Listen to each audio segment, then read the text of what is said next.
Some roads only exist when the world grows quiet. I learned that years ago, during one of those slow autumn nights when the sky had no stars and every mile looked exactly like the last. The headlights stretched across empty pavement, fading into a pale white mist that seemed to swallow the road instead of floating above it. I remember rolling down the window for just a second. The air smelled of rain-soaked pine and distant chimney smoke, cool enough to make my fingers ache against the steering wheel. No other cars passed. No houses stood nearby. Even the insects had gone silent, as if the woods had forgotten how to breathe. My father always warned me never to stop on lonely backroads after midnight. He never explained why. He would simply tighten his jaw and say, "If something wants you to stop, keep driving." For years, I laughed at that advice, until the night my headlights found footprints crossing the road. Not animal tracks. Not human footprints either. They were far too large, and they disappeared halfway across the asphalt as though whatever made them had simply stepped into thin air. I should have turned around. Instead, I slowed down. The trees seemed to lean closer. Something knocked once against the side of my truck, very softly, and that's when I saw it. It was late October, just after 11 at night, when I left the warehouse where I had worked for almost 12 years. The rain had ended less than an hour earlier, leaving the roads dark and shining beneath a pale strip of moonlight. My shoulders ached the way they always did after a long shift, and I remember rubbing my thumb against a worn place on the steering wheel without even thinking about it. It was a habit I had picked up years ago. My father used to do the same thing whenever he drove us home after fishing trips. The heater breathed warm air into the cab, carrying the faint scent of old fabric from the seats. Outside, everything looked washed clean. The highway was empty. Not one pair of headlights appeared ahead of me. Not one taillight faded into the distance behind me. That never bothered me before. In fact, I usually enjoyed driving alone. The quiet gave my mind room to wander. Some nights I would think about people I hadn't spoken to in years. Other nights I counted telephone poles until I forgot why I had started counting at all. That night felt ordinary, until my navigation screen went black. It didn't flash an error. It simply became an empty square of darkness before lighting up again. The map returned, but the blue line guiding me home had disappeared. Instead, it showed a narrow road branching off to the right. I frowned. I had driven this highway hundreds of times. There wasn't supposed to be another road. Curiosity has always been one of my worst habits. I slowed the truck and turned. The tires rolled from smooth pavement onto cracked asphalt that looked much older than the highway behind me. The trees grew closer together almost at once. Their branches reached across the road like tired hands meeting overhead. The smell drifting through my cracked window reminded me of freshly turned soil after spring rain. Rich, earthy, familiar enough to make me think of my grandfather's garden. Yet something about it felt misplaced, as though the season itself had wandered onto the wrong calendar page. The farther I drove, the quieter everything became. No insects. No distant traffic, only the soft whisper of my tires moving across the road. After several minutes, the woods opened without warning. A row of small houses stood along both sides of the road. Every porch light was on. Each one glowed with the same warm yellow color. It should have looked welcoming. Instead, it felt rehearsed. Every house looked lived in. Curtains hung neatly inside the windows. Flower pots rested beside the steps. Rocking chairs sat waiting on porches. But there wasn't a single person anywhere. I slowed almost to a stop. One porch swing drifted back and forth. Its chains gave a gentle squeak. The movement wasn't fast enough for wind. Besides, the trees weren't moving anymore. I checked my mirrors. The road behind me had already disappeared into darkness. Ahead, the houses continued farther than I expected. Each yard held an old mailbox near the road. Most had names painted across the front. Or at least they once had. Years of weather had worn the letters away until only faded streaks remained. One mailbox held only the outline where a family name used to be. Another looked as though someone had tried to scratch the letters away by hand. I rolled forward again. My hand stayed firmly on the wheel. The houses never changed. Different shapes, different fences, different gardens. Always the same glowing porch lights. Always empty. My grandmother used to leave her porch light on whenever someone in the family traveled after dark. She believed light helped people find their way home. Looking at these houses, I wondered who these lights were waiting for. or how long they had been waiting. The road narrowed again. Gravel replaced the cracked pavement. Tiny stones clicked beneath the tires. Then I saw them. Footprints. They crossed the road from one side to the other. At first I thought they belonged to a large dog. Then I noticed the shape. 5 long toes. A narrow heel. Almost human. Only much larger. Each print was deep enough to press through the gravel into the soft ground beneath. I stopped the truck. The engine idled quietly. For a long moment, I simply stared through the windshield. The prints continued across the ditch, then into a patch of untouched grass. I expected bent stems, broken weeds, some sign of where they had gone. There was nothing. The grass stood perfectly straight, as though the footprints had ended in the middle of empty space. A cool breeze slipped through the open window and brushed across my face. It carried the smell of old leaves drying beneath unseen trees. Far away, something wouldn't knock once. Just once. I looked toward the sound.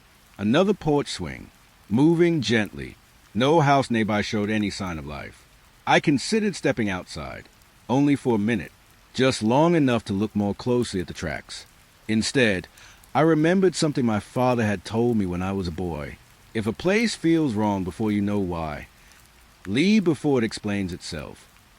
He had laughed after saying it. I never knew if he meant it as a joke. That memory felt heavier now. I shifted the truck into reverse. The gravel crunched beneath the tires as I backed away from the footprints.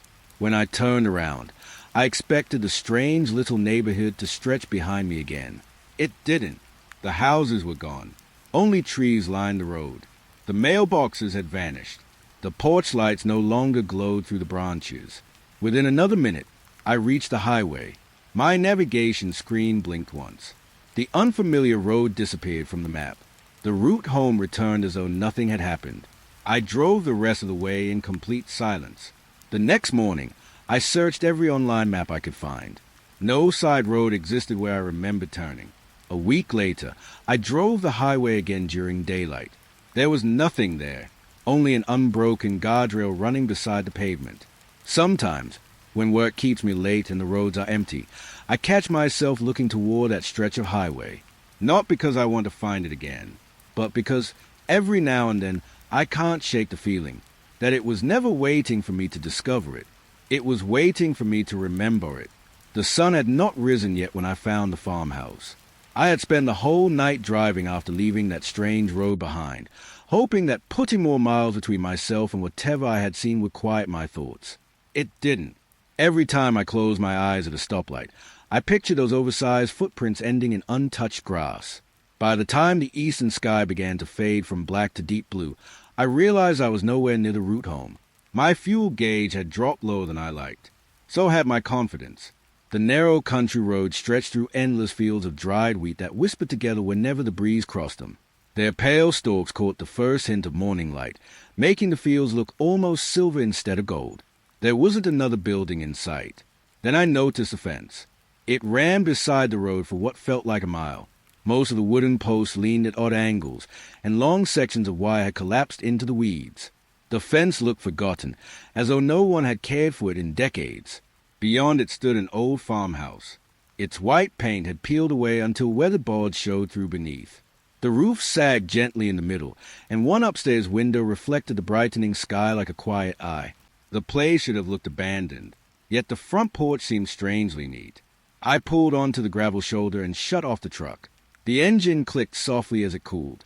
For the first time all night, I stepped outside. The morning air felt crisp against my face. It carried the dry scent of wheat mixed with something unexpected. Warm candle wax. Not strong, just enough to notice. I stood still, trying to understand why a house with broken windows would smell as though someone had recently blown out a candle. Another scent drifted toward me. Old wood, the kind that comes from buildings left standing for generations. It reminded me of the attic in my grandparents' home, where old trunks sat untouched beneath thick blankets of dust. As a child, I loved climbing those narrow stairs even though my grandmother always warned me not to stay too long.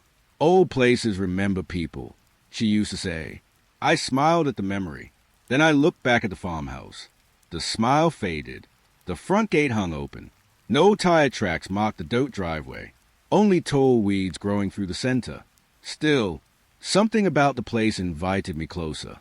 I crossed through the broken fence and walked slowly toward the porch. Each step made the gravel shift beneath my boots. The sound seemed louder than it should have. When I reached the porch, I noticed an old rocking chair resting near the front door. It wasn't moving.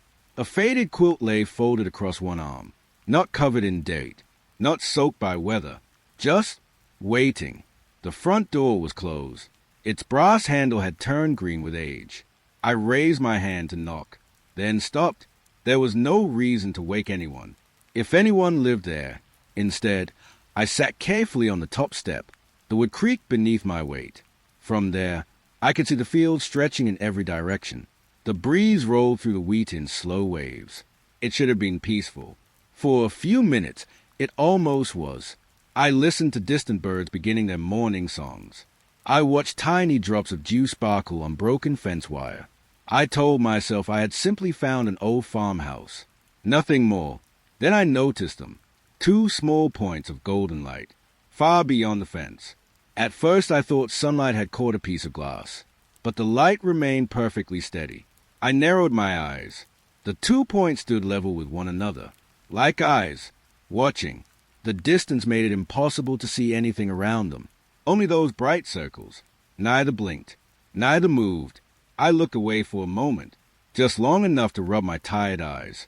When I looked back, they were still there, exactly where they had been. The breeze continued moving through the wheat. Fence posts cast longer shadows as the sky brightened. Birds flew overhead. Everything in the world seemed to be waking. Everything except those eyes. They never change. A strange thought crossed my mind. What if they weren't watching me? What if they had been staring at the farmhouse long before I arrived? That idea unsettled me even more. I stood from the porch. The old boards groaned beneath my boots. The sound echoed farther than it should have across the quiet fields. The eyes remained fixed, golden, unmoving. I considered walking closer. Only 20 or 30 steps to the nearest fence post, just enough to see what stood beyond. Instead, another memory surfaced. Years ago, while teaching me to hunt, my father lowered his rifle after spotting something in thick brush. Not every pair of eyes belongs to an animal you should meet. At the time, I laughed. Now I understood why he hadn't. I backed away from the porch without turning around. The farmhouse stayed silent. No doors opened. No windows shifted. Only the scent of candle wax lingered in the cool air. When I reached my truck, I climbed inside and locked the doors before starting the engine. As I pulled away, I glanced once more through the windshield. The farmhouse stood exactly as before. Quiet, forgotten, waiting. The golden eyes remained beyond the fence. The sunrise spread across the fields, filling the sky with gentle shades of orange and pink. Its light touched the fence, the porch, the roof, but not the eyes. They stayed bright even in full morning. I drove until the farmhouse disappeared behind a curve in the road. Only then did I allow myself one final look in the rearview mirror. There was nothing behind me except an empty road stretching through fields of wheat. No farmhouse, no fence, no glowing eyes, only silence, the kind that stays with you long after the sound itself is gone. The mist had grown thicker by the time I reached the next town, if you could even call it a town. There were only a handful of buildings gathered beside the highway, their windows glowing softly against the darkness. A weathered gas station stood on one corner, its pumps wrapped in faded caution tape. Across the road sat a small diner with a red neon sign that buzzed every few seconds. Open all night. The sign looked tired, like it had been shining for far longer than anyone expected. I realized I hadn't eaten since lunch. My stomach reminded me with a quiet ache, so I parked beneath one of the flickering lights and stepped inside. A little bell chimed above the door. Warm air settled around me at once. The smell of fresh coffee filled the room, rich and comforting, covering the faint scent of motor oil that drifted in each time the front door opened. It reminded me of Saturday mornings when my uncle would work on old pickup trucks behind his garage, always keeping a mug of coffee balanced on the workbench beside him. For a moment, I almost felt normal again. The diner wasn't crowded. 5 customers sat scattered through the booths. A truck driver stirred sugar into his cup without drinking it. An elderly woman slowly turned the pages of a crossword puzzle. A young couple shared a basket of fries, though neither of them seemed interested in eating. Near the back wall stood one empty booth. It had a fresh cup of coffee, a folded napkin, clean silverware. Everything looked ready for someone who hadn't arrived. I slid onto a stool near the counter. The waitress greeted me with a tired smile. She looked old enough to have worked there most of her life. "What can I get you?" "Coffee," I said, "and whatever's easiest." She nodded. "That's usually the soup." I smiled. "Soup sounds fine." She filled my mug without another word. The coffee was hot enough to warm my hands through the ceramic cup. Outside, the mist drifted past the windows, hiding the empty highway. For the first few minutes, nothing seemed unusual. Silverware clinked softly. Someone turned another page of the newspaper. The coffee machine hissed behind the counter. It was a sort of quiet that belongs to places open long after the rest of the world has gone to sleep. Then, a scratching sound came from outside. Not loud, just enough to reach the windows. Scratch, scratch, scratch, like rough nails brushing gently across glass. Every person inside the diner stopped moving. The truck driver lowered his spoon. The elderly woman looked down at her crossword. The young couple stared at their table. No one looked toward the windows, not even the waitress. The scratching lasted only a few seconds. Then it ended. No one spoke. The silence felt carefully practiced, as though everyone inside already knew exactly what they had heard. I waited another moment. Finally, I cleared my throat. Was that a tree branch? The waitress froze while wiping the counter. Very slowly, she folded the towel in her hands. Then she looked at me. Best not to ask. Her voice stayed gentle, almost kind. Before I could answer, the truck driver spoke without lifting his eyes. "Don't look outside after midnight." His words were quiet, almost whispered. The elderly woman nodded once. Nothing more. I glanced toward the front windows. Darkness pressed against the glass. The mist hid everything beyond a few feet. "There isn't anything out there," I said, trying to sound more confident than I felt. No one answered. The waitress set my bowl of soup in front of me. Steam curled upward, carrying the smell of onions and herbs. It should have been comforting. Instead, everyone seemed to be waiting. I ate slowly. Every few bites, I caught myself looking toward the empty booth. Its coffee remained untouched. A thin ribbon of steam still rose from the cup. That didn't make sense. I'd already been inside for nearly 20 minutes. The coffee should have cooled. I leaned toward the waitress. "Is someone joining us?" She didn't even glance toward the booth. "It stays ready." "For who?"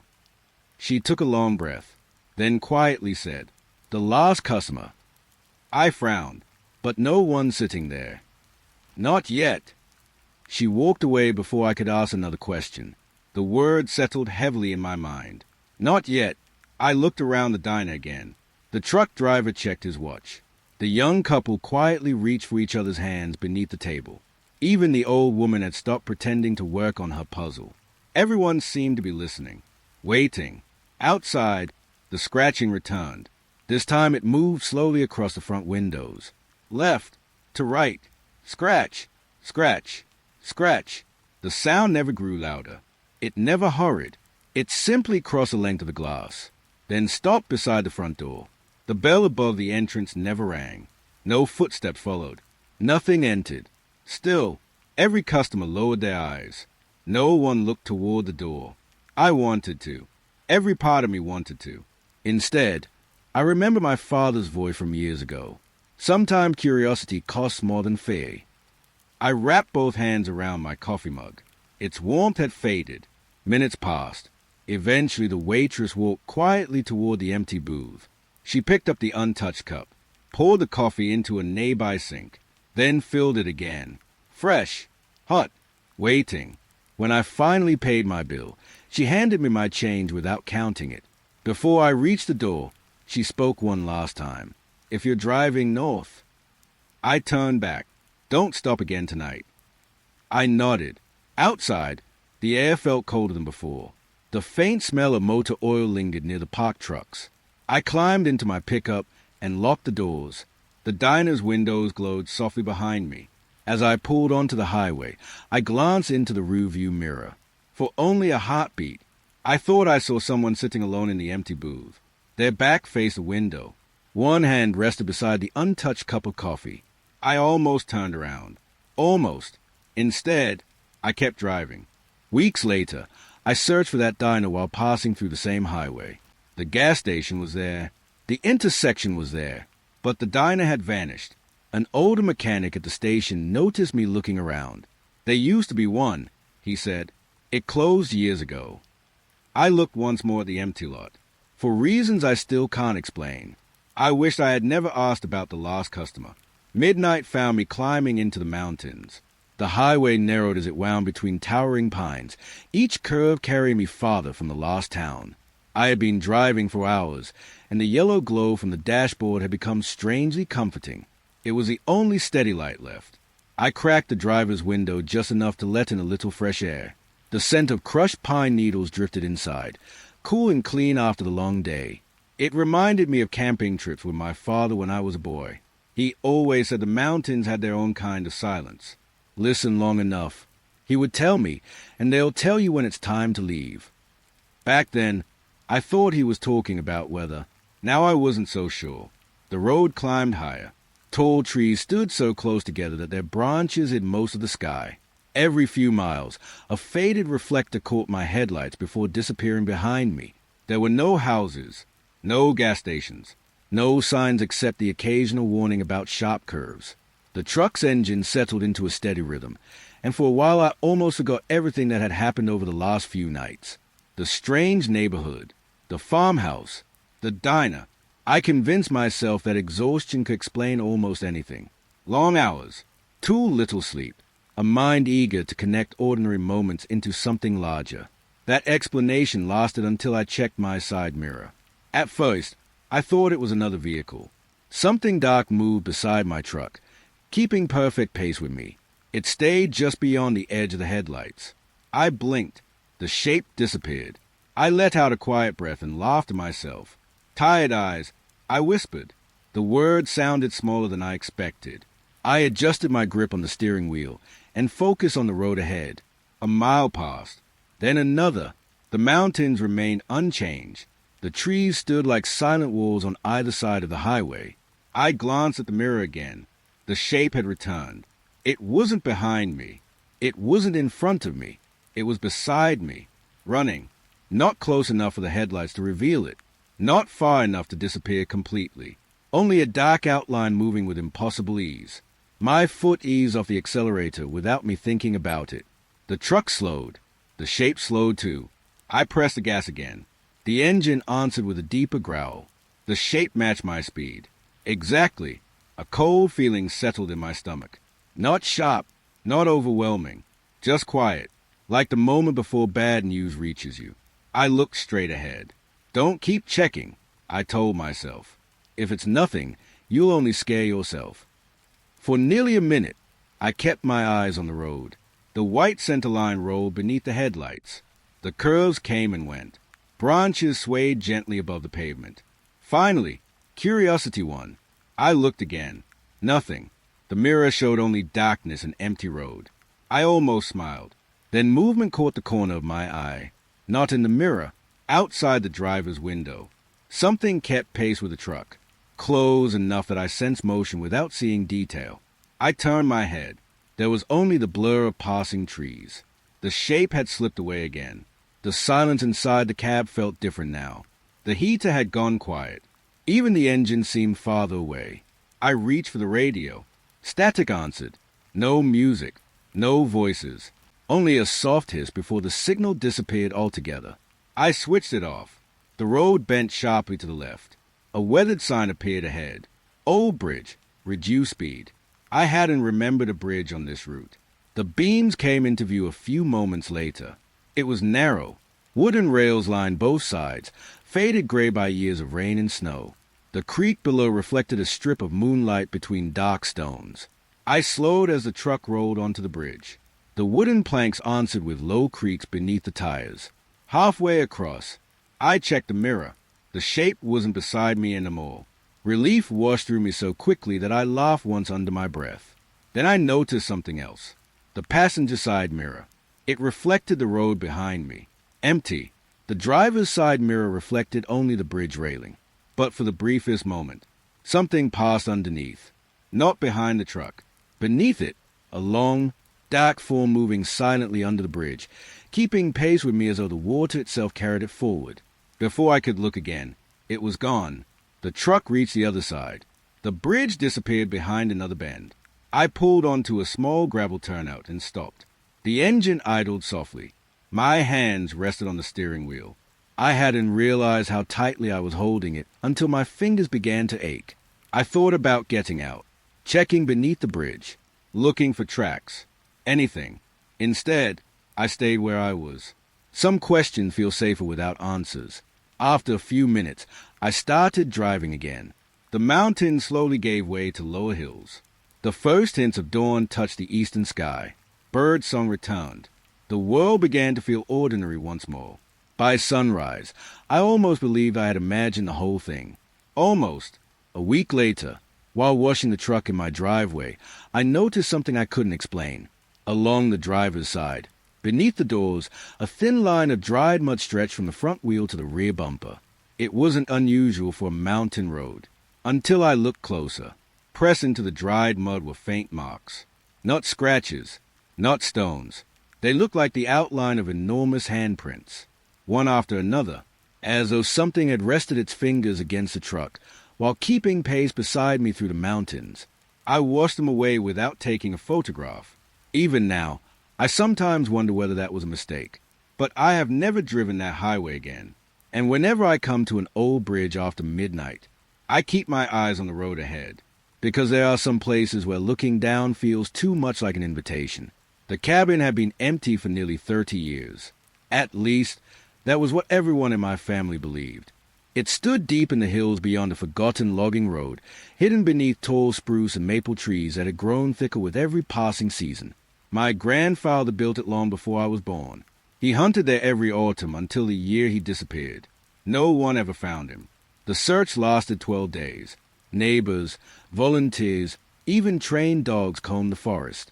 They found his rifle leaning against a fallen log, his hat resting beside a narrow stream. But there were no footprints leading away. No signs of a struggle, only silence. As a child, I was told he had become lost. As I grew older, I realized the adults never truly believed that. On a gray afternoon near the end of October, I decided to visit the cabin for the first time since I was 12. The logging road was rough, forcing my truck to crawl over loose rocks and shallow ruts. Fallen leaves drifted across the hood whenever the wind slipped through the trees, their earthy scent mixed with the cool smell of distant rain. The farther I drove, the more familiar the forest became. I remembered gathering pine cones while my grandfather chopped firewood. I remembered laughing when he showed me how to skip flat stones across the creek. He rarely spoke about fear, but once, while staring into a campfire long after sunset, he quietly said, "Some things belong to these woods." I had asked him what he meant. He only smiled and changed the subject. The cabin appeared between the trees just before evening. It looked smaller than I remembered. The roof sagged slightly beneath years of snow and storms. Green moss climbed the stone chimney. The porch leaned to one side, yet the place remained standing, as though the forest had chosen to leave it alone.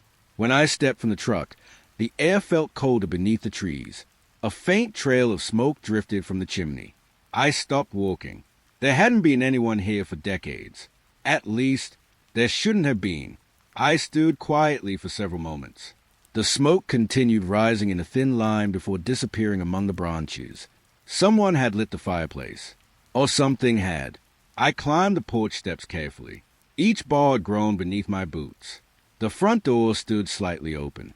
Not wide enough to see inside. Just enough to reveal darkness beyond. I pushed it gently. The hinges answered with a tired groan. Warmth greeted me first. Not much. Only enough to notice after standing outside. Then came another scent. Old leather. Dry herbs. Wood smoke lingering from a fire that should have gone cold long ago. The smell reached deep into my memory. My grandfather's hunting jacket had carried that same mixture every autumn. For a moment, it felt as though he might walk in carrying an armful of firewood. Instead, the cabin remained empty. Dust rested on the table. A lantern hung beside the window. An iron kettle sat above cold ashes inside the fireplace. There was no fresh fire. No glowing embers. Nothing that explained the smoke outside. I moved slowly through the single room. Everything looked exactly where my grandfather had left it. His boot stood beside the wall. An old compass rested on a shelf. A faded photograph showed him smiling beside an enormous buck. Time had paused inside the cabin. Near the bed, I noticed a small wooden chest. Its lid was already open. Inside rested several notebooks tied together with worn twine. I carried the top one to the table.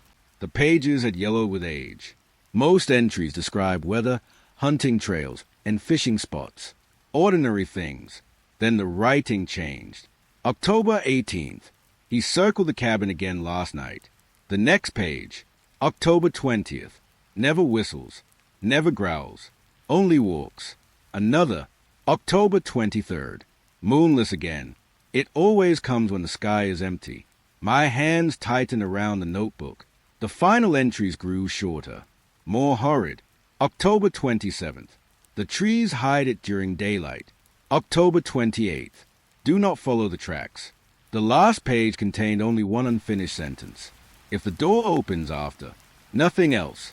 The pencil line ended halfway across the paper. I closed the journal. The cabin felt much quieter now. Outside, evening settled across the forest. The fading light slipped through the windows in narrow bands. I decided it was time to leave. As I reached for my jacket, something caught my attention beyond the glass. 3 long marks ran down the trunk of a nearby tree. Fresh.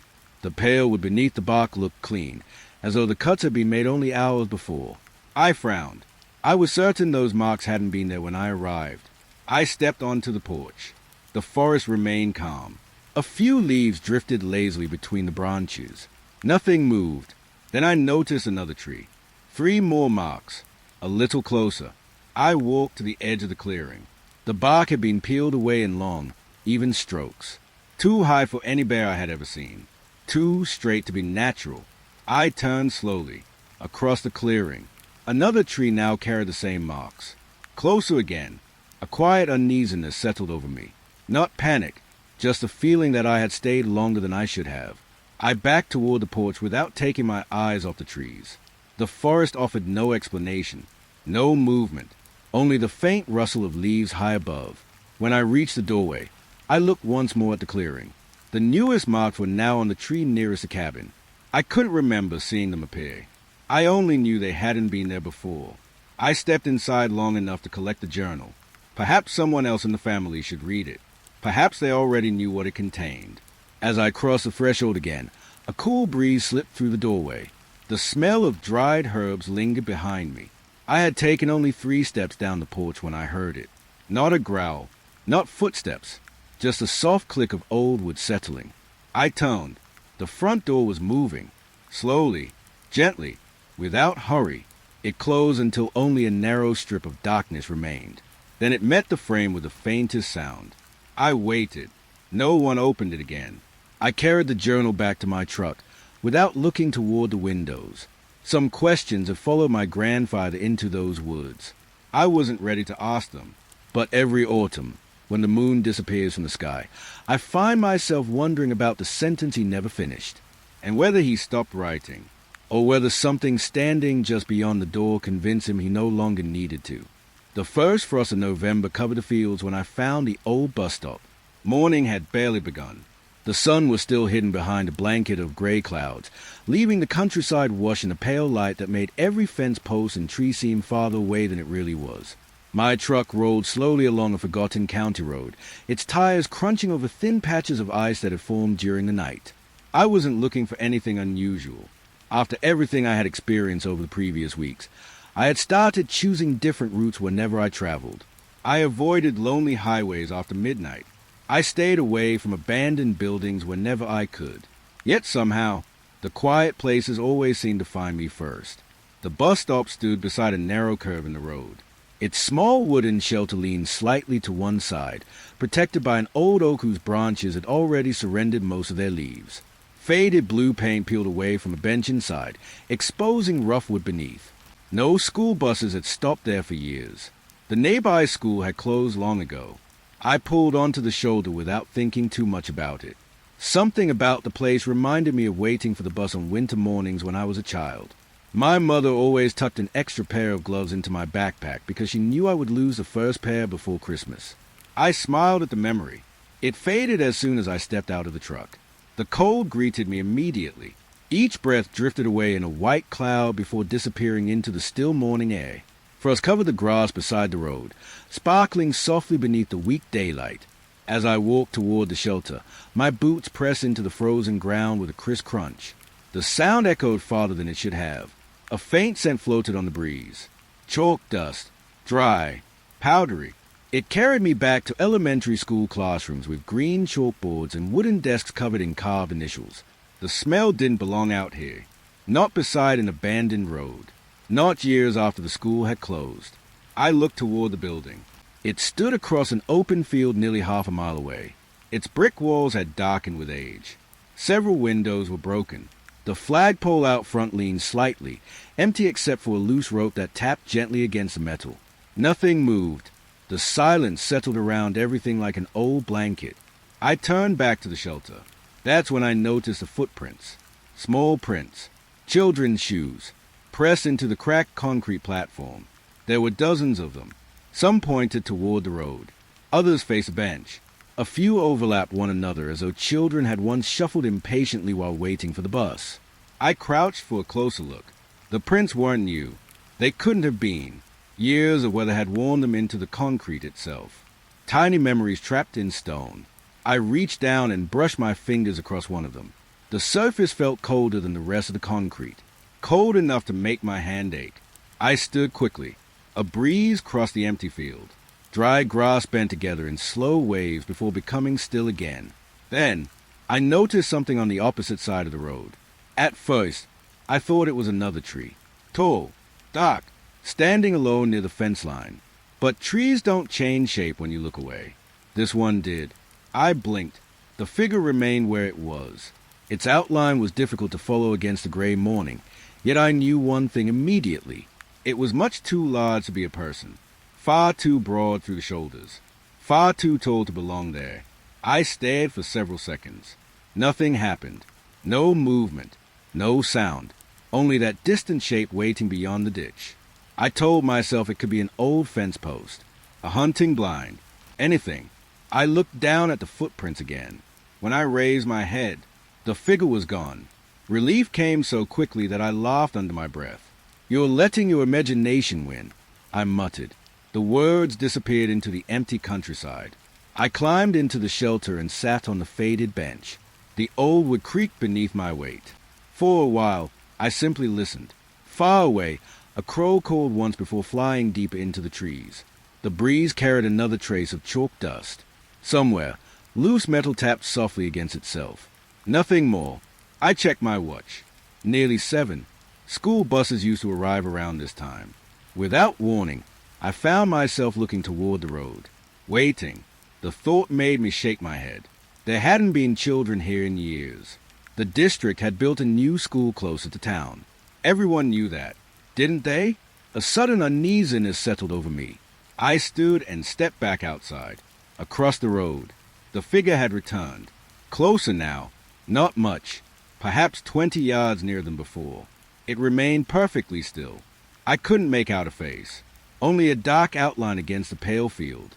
The distance between us felt strangely uncertain, as though the open ground refused to stay the same. I thought about waving. Instead, I slipped my hands into my jacket pockets. My father once told me that if you don't understand what you're seeing, you shouldn't invite it any closer. I remembered those words now. The morning grew brighter. Sunlight finally pushed through the clouds, touching the tops of the trees. Its light reached the road, the shelter, the cracked concrete, the abandoned school. When it reached the place where the figure stood, there was nothing there, only frost-covered grass. I let out a slow breath I hadn't realized I was holding. The countryside felt ordinary again. Even the birds began singing. I walked back to my truck, without looking across the road a second time. The engine started on the first turn. As I drove away, I glanced once in the rearview mirror. The little shelter grew smaller behind me. The empty road curved gently out of sight. Then something caught my attention. The bench inside the shelter. Someone was sitting there, a small child, head lowered, hands folded quietly in their lap. Before I could slow the truck, the road curved behind a stand of trees. The shelter disappeared. I almost turned around. Almost. Instead, I kept driving. Some memories deserve to stay exactly where you found them. But what unsettles me most isn't the child I thought I saw. It's the feeling that someone, or something, had been standing across the road all morning, not waiting for me, waiting for the bus that was never going to come. Rain had been falling since late afternoon. Not hard enough to flood the roads, only enough to leave the world damp and quiet. By the time I reached the old wooden bridge, the clouds had settled low over the valley, turning the river below into a ribbon of gray that disappeared beneath the trees. I wasn't planning to stop. The bridge simply caught my attention. It looked older than the road itself, built from thick timber darkened by decades of rain. Moss clung to the support beams, and the wooden rails leaned ever so slightly toward the water. A faded sign stood near the entrance. The paint had almost vanished. Only 2 words remained clear. 1 lane. I eased my truck onto the gravel shoulder. The engine ticked softly after I turned it off. For a while, I just listened. Rainwater slipped from the branches overhead, landing in slow drops on the bridge. Beneath it, the river moved gently around smooth rocks, carrying fallen leaves toward places I couldn't see. The smell of soaked timber mixed with fresh river moss. It reminded me of a fishing dock my younger brother and I used to visit every summer. We never caught much, but we always stayed until sunset because he liked hearing the water move beneath the boards. He had a habit of talking to the river as though it could answer. I used to tease him for it. Now, years later, I wished I had listened more carefully. I stepped out of the truck. The wood felt firm beneath my boots as I walked onto the bridge. Rain had left the planks slick, and tiny beads of water reflected the fading daylight. I rested one hand on the railing and looked downstream. The river wasn't wide. A strong swimmer could probably cross it. Yet something about the dark water made it seem much deeper than it appeared. The only sounds were the gentle current and the steady dripping from the trees. It should have been peaceful. Then I heard it, a whisper, so faint that I almost mistook it for the breeze. I turned. No one stood on the bridge. No vehicles had passed since I arrived. The whisper came again. This time it drifted up from below.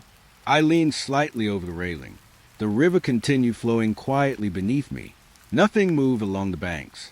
"Hello," I called. My voice echoed across the valley. A second later, someone answered. "Hello." The voice matched mine perfectly. Same tone, same pace, even the slight hesitation at the end. I frowned. Echoes don't sound like that. They usually fade. They soften. This one sounded fresh, as though another person had spoken from beneath the bridge. I looked around once more. The woods remained empty. Rain continued falling in gentle drops. I laughed quietly to myself. "It's only the valley," I said. "It plays tricks." The river answered. "It's only the valley," my own voice replied. "It plays tricks." The words returned exactly as I had spoken them. Not louder, not softer, exactly the same. A chill settled between my shoulders. I decided it was time to leave. As I turned toward the truck, another voice reached me. It wasn't mine. It was younger, gentler, familiar. My name. Just one word. Spoken softly. I stopped walking. There are voices you never forget, no matter how many years pass. This was one of them. It sounded exactly like my younger brother. He used to call my name that way whenever he found something interesting in the woods. Never shouting, always certain I would hear him. My brother had moved across the country years ago. He wasn't anywhere near these mountains. Yet the voice came again. My name. Quiet. Patient. From beneath the bridge. My heart began beating a little faster. I walked back to the railing before I could convince myself not to. The river flowed exactly as before. Dark. Steady. Empty. "My name is Daniel," I whispered. The word slipped into the evening air. For a long moment, nothing answered. Then, "My name is Daniel." My own voice returned. Only this time. It ended with a gentle laugh. I hadn't laughed. I took one slow step backward. Rain tapped softly against the hood of my truck. The trees stood perfectly still. The bridge seemed longer than I remembered. Another whisper floated upward. My name again. This time it came from farther downstream. Then another, farther upstream. Soon it seemed as though quiet voices surrounded the bridge, each one speaking just a little differently. Not louder, not threatening, simply calling, waiting. I covered my ears. The sound didn't change. It wasn't entering through my ears anymore. It felt closer than that, like remembering a conversation you wished had never happened. My father once told me something after we became separated during a camping trip. If the woods ever answer you... He paused for a long time before finishing. Don't answer back. I hadn't understood him then. Standing on that bridge, I finally did. I lowered my hands. Without saying another word, I walked steadily toward the truck. The whispers continued behind me. None of them sounded angry. That frightened me more than shouting ever could. I reached the driver's door. My hand rested on the handle. One last voice drifted across the river. Not mine, not my brother's. An older voice, soft enough that I barely heard it. Stay. Just one word.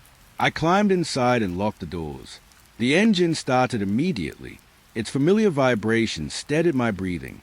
As I drove across the bridge, I looked once into the rear-view mirror. Rain blurred the view behind me. The bridge looked empty. No figures, no movement, only gray water flowing beneath weathered boards. Halfway across, something changed. The river stopped, not slowly, not because of a dam or fallen tree. It simply became perfectly still. Every ripple vanished. Every drifting leaf remained frozen in place. Even the falling raindrops disappeared the instant they touched the surface. The water had become as smooth as glass. I didn't slow down. I kept driving until the bridge disappeared behind the trees. Hours later, after reaching home, I called my younger brother. We talked about ordinary things. Work, family, the weather. Before hanging up, I almost asked if he had ever dreamed about an old bridge. Instead, I thanked him for answering the phone. He laughed. You know what's strange, he said. I was just thinking about you. I smiled without telling him why. That night, long after I went to bed, I woke for no clear reason. The room was silent. Outside, rain tapped gently against the windows. As I lay there listening, I could have sworn someone whispered my name, in my brother's voice. From somewhere just beyond the river I no longer wanted to remember. The motel appeared just after 1 in the morning. Its sign flickered beside the highway, missing several letters so that only a few pale red lights remained. From a distance, it looked like any other roadside stop that had survived longer than anyone expected. The parking lot was nearly empty except for 2 pickup trucks and an old sedan covered with a thin layer of dust. I had been driving for hours. The rain from earlier had finally stopped, leaving the windshield clear and the road glistening beneath the moon. My eyelids felt heavy, and I knew I needed a few hours of sleep before continuing. The office light was on. That was enough for me. I parked near the entrance and stepped outside. The gravel shifted beneath my boots with a soft crunch. A cool breeze crossed the parking lot, carrying the faint smell of old cloth that seemed to drift from the building itself. It reminded me of the blankets my grandmother stored inside a cedar chest, folded carefully every winter even though no one used them anymore. The memory was comforting. The motel wasn't. Inside the office, a brass bell rested on the counter. Before I could ring it, an elderly man appeared through a curtain hanging behind the desk. His gray hair was neatly combed. His sweater looked as old as a building. He smiled politely. Long drive. I nodded. Long enough. He slid a large register across the counter. The pages were filled with careful handwriting instead of computer printouts. I signed my name. He handed me a heavy brass key. Room 7. I noticed something as I looked down the rack of keys behind him.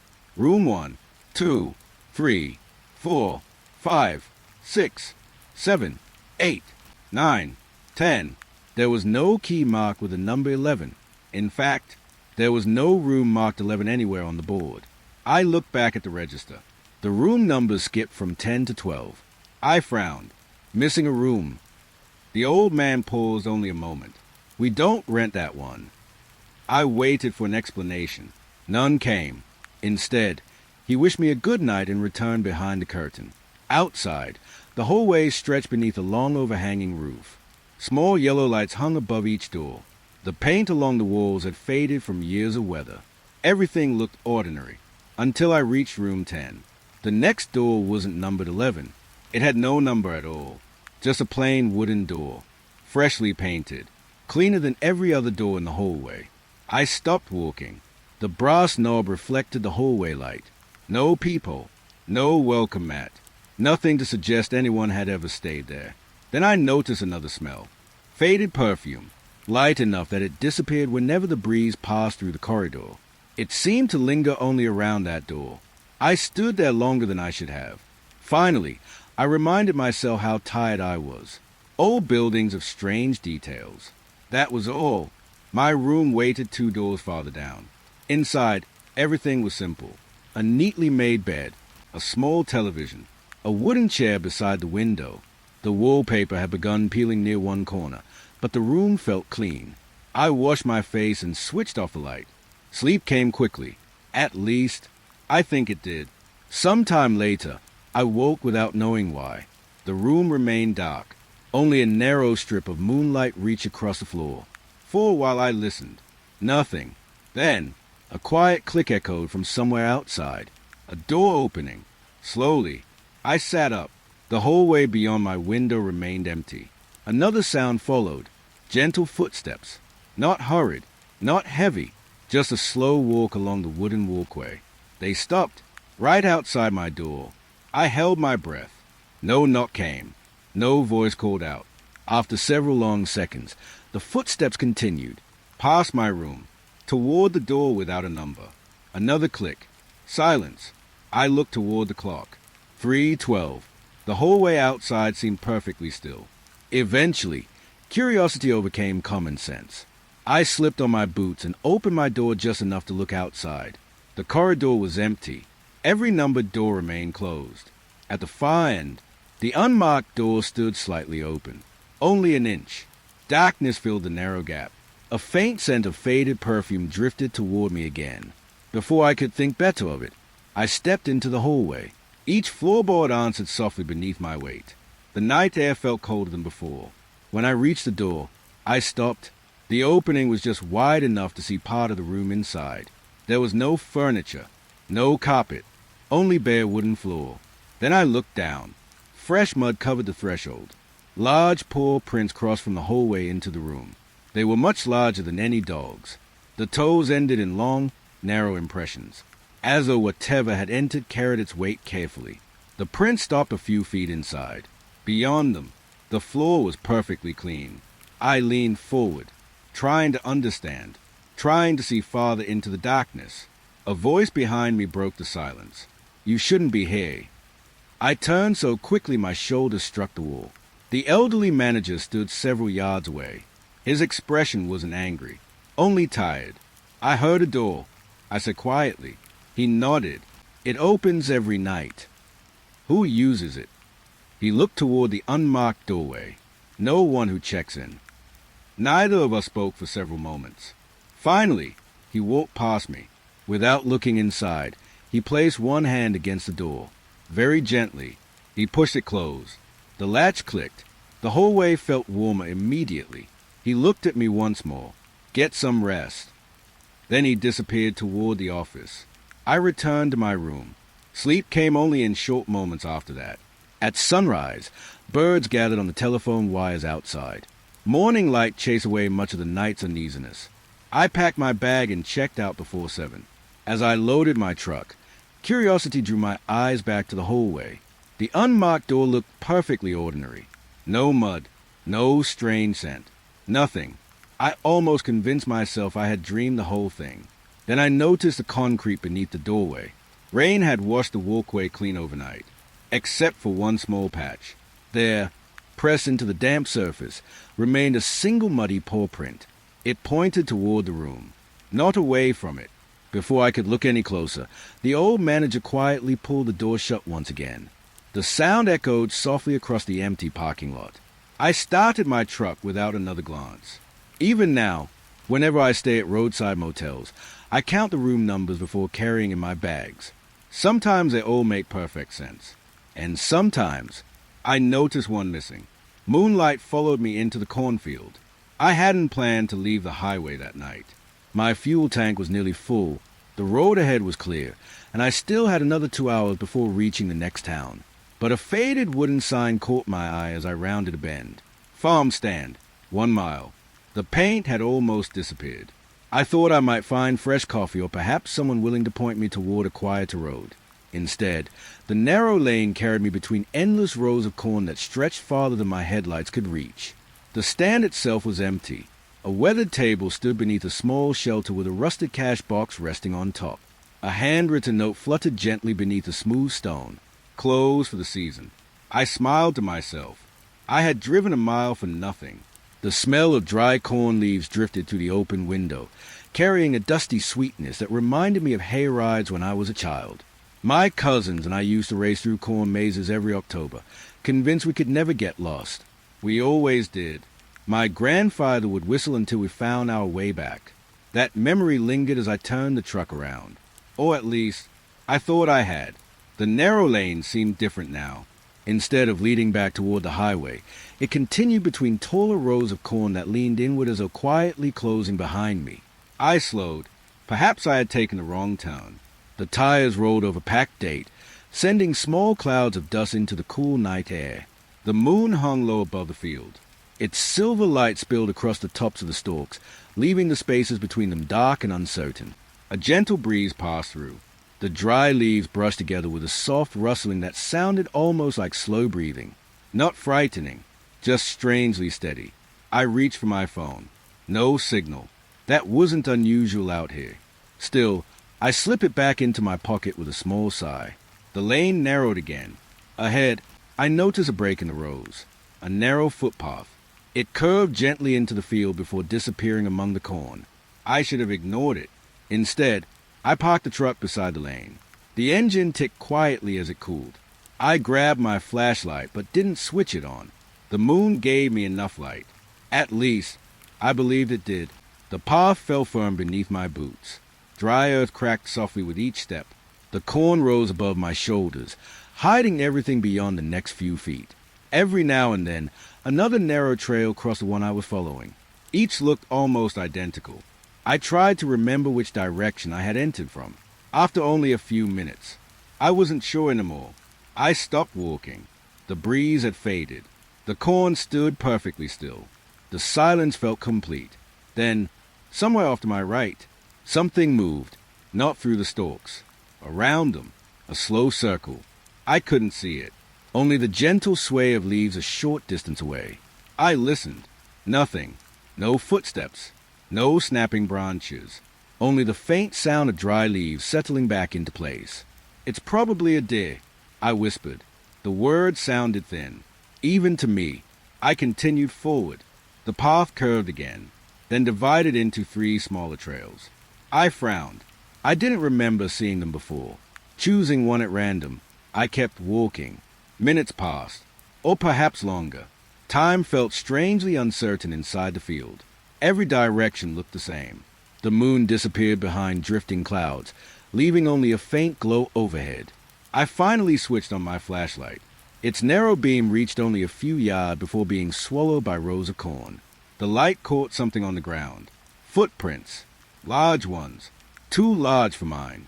The impression sank deeply into the dry soil, as though whoever had made them carried enormous weight. They crossed the path, then vanished into the corn. I crouched for a closer look. 5 long toes. A shape I had seen once before. On another road. On another impossible night. My chest tightened. Without thinking, I stood and turned around. The trail behind me was gone. There was only corn. Endless rows reaching into darkness. For the first time in many years, I truly didn't know which way led out. A quiet uneasiness settled over me. Not panic. Not yet. I chose another direction and began walking. The rustling returned. Closer now. Never ahead. Never behind. Always somewhere just beyond where the flashlight reached. It moved when I moved. It stopped when I stopped. My father once told me that forests have a way of making people chase their own fear. This is different. I whispered. The corn offered no answer. After what felt like another half hour, I reached a small clearing, only a few yards across. The moon had emerged again, bathing the open ground in pale light.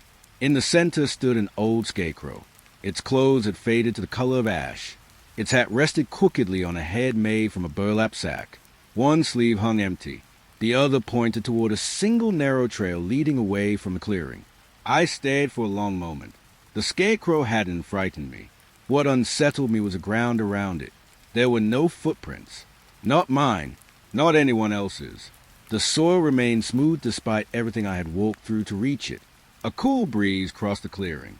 The scarecrow's coat shifted gently. Nothing more. I looked toward the trail. It seemed to indicate. Something inside me said to trust it, perhaps because every other direction looked exactly the same. I followed the path. The road slowly widened. The smell of dry corn gave way to fresh night air. A minute later, my truck appeared exactly where I had left it, parked beside the lane. The driver's door reflected the moonlight. Relief washed over me so completely that I laughed. A tired, quiet laugh. I climbed inside and started the engine. As the headlights swept across the field, I caught one final glimpse of the clearing. The scarecrow was gone. Only an empty patch of moonlit earth remained. I drove until the corn disappeared behind rolling hills. Just before reaching the highway, I looked once into the rearview mirror. The field stretched peacefully beneath the fading moon. From that distance, it looked perfectly ordinary. Yet I couldn't shake one small thought. I had entered the cornfield following many winding paths. But when I left, there had been only one. It was nearly 1 in the morning when the radio began talking to me. Not singing, not searching for a station. Talking. I had been driving north for almost 3 hours, following a long stretch of highway that cut through open farmland and scattered patches of woodland. The sky was clear for the first time in days, and the stars looked brighter than I remembered. The road felt peaceful. After everything that had happened over the past few weeks, I had started believing the strange places were finally behind me. I even caught myself humming along with an old country song playing softly through the speakers. Then the music faded. A burst of static filled the cab. It lasted only a few seconds before disappearing. I reached for the tuning knob. Before my fingers touched it, a calm voice spoke. "Do not stop for anyone wearing yellow." The voice was steady, neither old nor young, neither friendly nor threatening. It sounded like someone reading instructions from a sheet of paper. Then it was gone. The music returned exactly where it had left off. I frowned. The station must have interrupted the broadcast. Maybe an emergency announcement. Maybe a prank. I kept driving.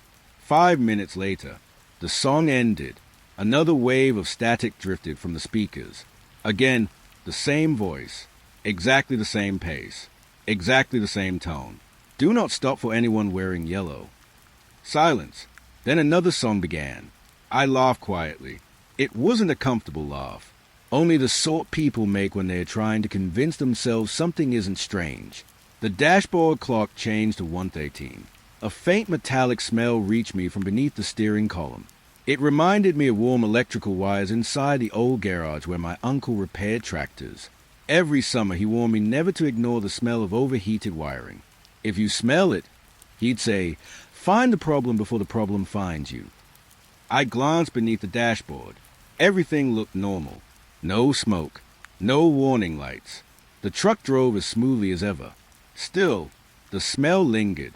I lowered the window slightly.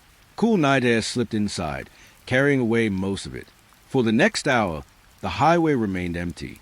Telephone poles passed one after another. A distant barn appeared now and then before fading behind me. No other cars. No houses with lights on. Only the quiet rhythm of the tires rolling over the pavement. Then the radio interrupted again. Static. The same voice. "Do not stop for anyone wearing yellow." This time, it wasn't alone. A soft clicking sound followed the sentence, almost like someone turning off an old microphone. The station returned. I switched channels. Country music became classical. Classical became talk radio.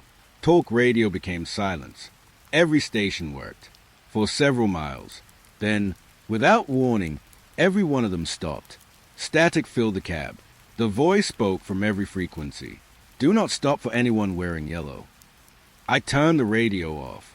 The silence that followed should have been complete. Instead, the voice repeated once more. Not from the speakers. From somewhere inside the dashboard. Quiet, almost gentle. Do not stop for anyone wearing yellow. The words faded. Nothing else happened. I kept both hands on the wheel. My father had always believed that fear became stronger the moment you gave it your full attention. So I focused on the road, the white lines, the distant hills, the stars above the fields. After another 15 minutes, I noticed a figure standing on the shoulder ahead. At first, it looked like any stranded traveler, someone waving for help. As I drew closer, the headlights revealed more. A long raincoat, bright yellow. The color seemed almost too vivid against the darkness around it. The figure stood perfectly still, one arm raised, not waving, simply waiting. My foot lifted slightly from the accelerator. It was instinct. Someone alone on a highway at this hour might genuinely need help. Then the voice returned to my memory. Not loud, just clear. Do not stop for anyone wearing yellow. I looked at the person's face. I couldn't make out any features. The hood covered everything except darkness where a face should have been. The raised hand never moved. No frantic gestures. No call for help. Only quiet waiting. As my truck drew alongside, something caught my eye. The raincoat wasn't wet. There hadn't been rain for hours. The pavement still reflected moonlight in places. The grass held tiny drops of dew. Everything else looked touched by the night. Everything except that coat. It remained perfectly dry. I tightened my grip on the steering wheel. The truck continued forward. The figure slowly turned its head. Not toward the road. Toward me. I kept my eyes ahead. A few seconds later, the headlights no longer reached it. The highway stretched empty once again. I breathed out slowly. Relief settled in for only a moment. Then I glanced into the side mirror. The shoulder behind me was empty. The figure had disappeared. There hadn't been enough time to walk away. No trees stood nearby. No ditch deep enough to hide in. Nothing. Only open road beneath the moon. The metallic smell inside the cab vanished. The radio remained silent for the next 20 miles. Eventually, I reached a small service station just before dawn. An elderly mechanic stood outside sweeping leaves from the entrance. While he filled my tank, I mentioned the strange radio messages. He didn't laugh. He didn't ask whether I had been drinking. Instead, he looked down the highway behind me. Then he quietly asked, "You didn't stop, did you?" I shook my head. "No." He nodded once. "Good." I waited for him to explain. He never did. Before I left, he leaned through the driver's window and rested one hand on the door. His voice was barely above a whisper. "If that radio ever speaks again." He paused, watching the empty road. "Don't answer it." I promised I wouldn't. Months have passed since that night. The truck has been serviced twice. The wiring has been replaced. The radio works perfectly, most of the time. Every now and then, usually just after midnight, a brief wave of static slips through the speakers. No matter what station I'm listening to, no matter where I am, the voice never repeats the old warning anymore. Instead, it asks a single quiet question. "Why didn't you stop?" The church stood alone on the highest hill for miles. I first saw it just before midnight, its narrow steeple rising above the trees like a finger pointing into a sky without stars. I had taken a county road to avoid construction on the highway, and after nearly an hour without passing another vehicle, the old building appeared where the road curved around the hillside. There were no nearby houses, no cemetery, only the church. Its windows reflected the pale moonlight, and a weathered wooden cross leaned slightly above the front entrance. The white paint had long since faded, exposing gray board beneath years of rain and winter. It looked forgotten, yet one thing refused to fit that picture. The bell rang. A single clear note drifted through the quiet countryside. It wasn't loud, just enough to reach me through the closed windows of the truck. I slowed without meaning to. The sound lingered in the night before fading into the distance. Then, after several seconds, the bell rang again, slow, measured, almost thoughtful. I pulled onto the gravel beside the road. The tires settled with a gentle crunch. For a long moment I remained inside the truck, watching the lonely church beneath the moon. The smell of burning wood drifted through the heat of vents, faint but unmistakable. Someone had a fire, or at least, something smelled like one. The scent reminded me of winter evenings at my parents' house. My mother loved using the old fireplace even after they installed central heating. She always said a real fire made a house feel alive. Standing there now, I wondered who was keeping this church alive. I climbed out into the cold. The breeze crossed the hill quietly, carrying tiny dry leaves along the ground. The bell sounded again. Closer now. I walked toward the front steps. The wooden doors stood closed. Their iron handles were covered with rust, and thin vines had begun creeping across the stone foundation. Everything suggested the building had been abandoned for years. Everything except the bell. I looked up into the bell tower. The heavy bronze bell hung perfectly still. There was no rope, only a frayed piece of fiber dangling from a beam where one had once been tied. The bell couldn't be moving. Yet another clear note echoed across the hillside. I stared upward. The bell remained motionless. A cool shiver passed through me, not because of the cold, because I had heard it. Clearly, I stepped onto the porch and gently pushed one of the doors. It opened with surprising ease. Inside, the church smelled of old wood and distant smoke. Dust covered the pews in soft gray layers. Moonlight slipped through the stained glass windows, painting faded colors across the worn floorboards. The silence inside felt respectful, not empty, as though the room expected visitors even after all these years. I walked slowly down the center aisle. Each step produced a quiet creak beneath my boots. The altar remained untouched. An old Bible rested where someone had left it long ago. Beside it stood 2 brass candle holders, both empty. I reached out and brushed my fingers across one of the pews. Dust clung to my hand. No one had been sitting here. Not recently.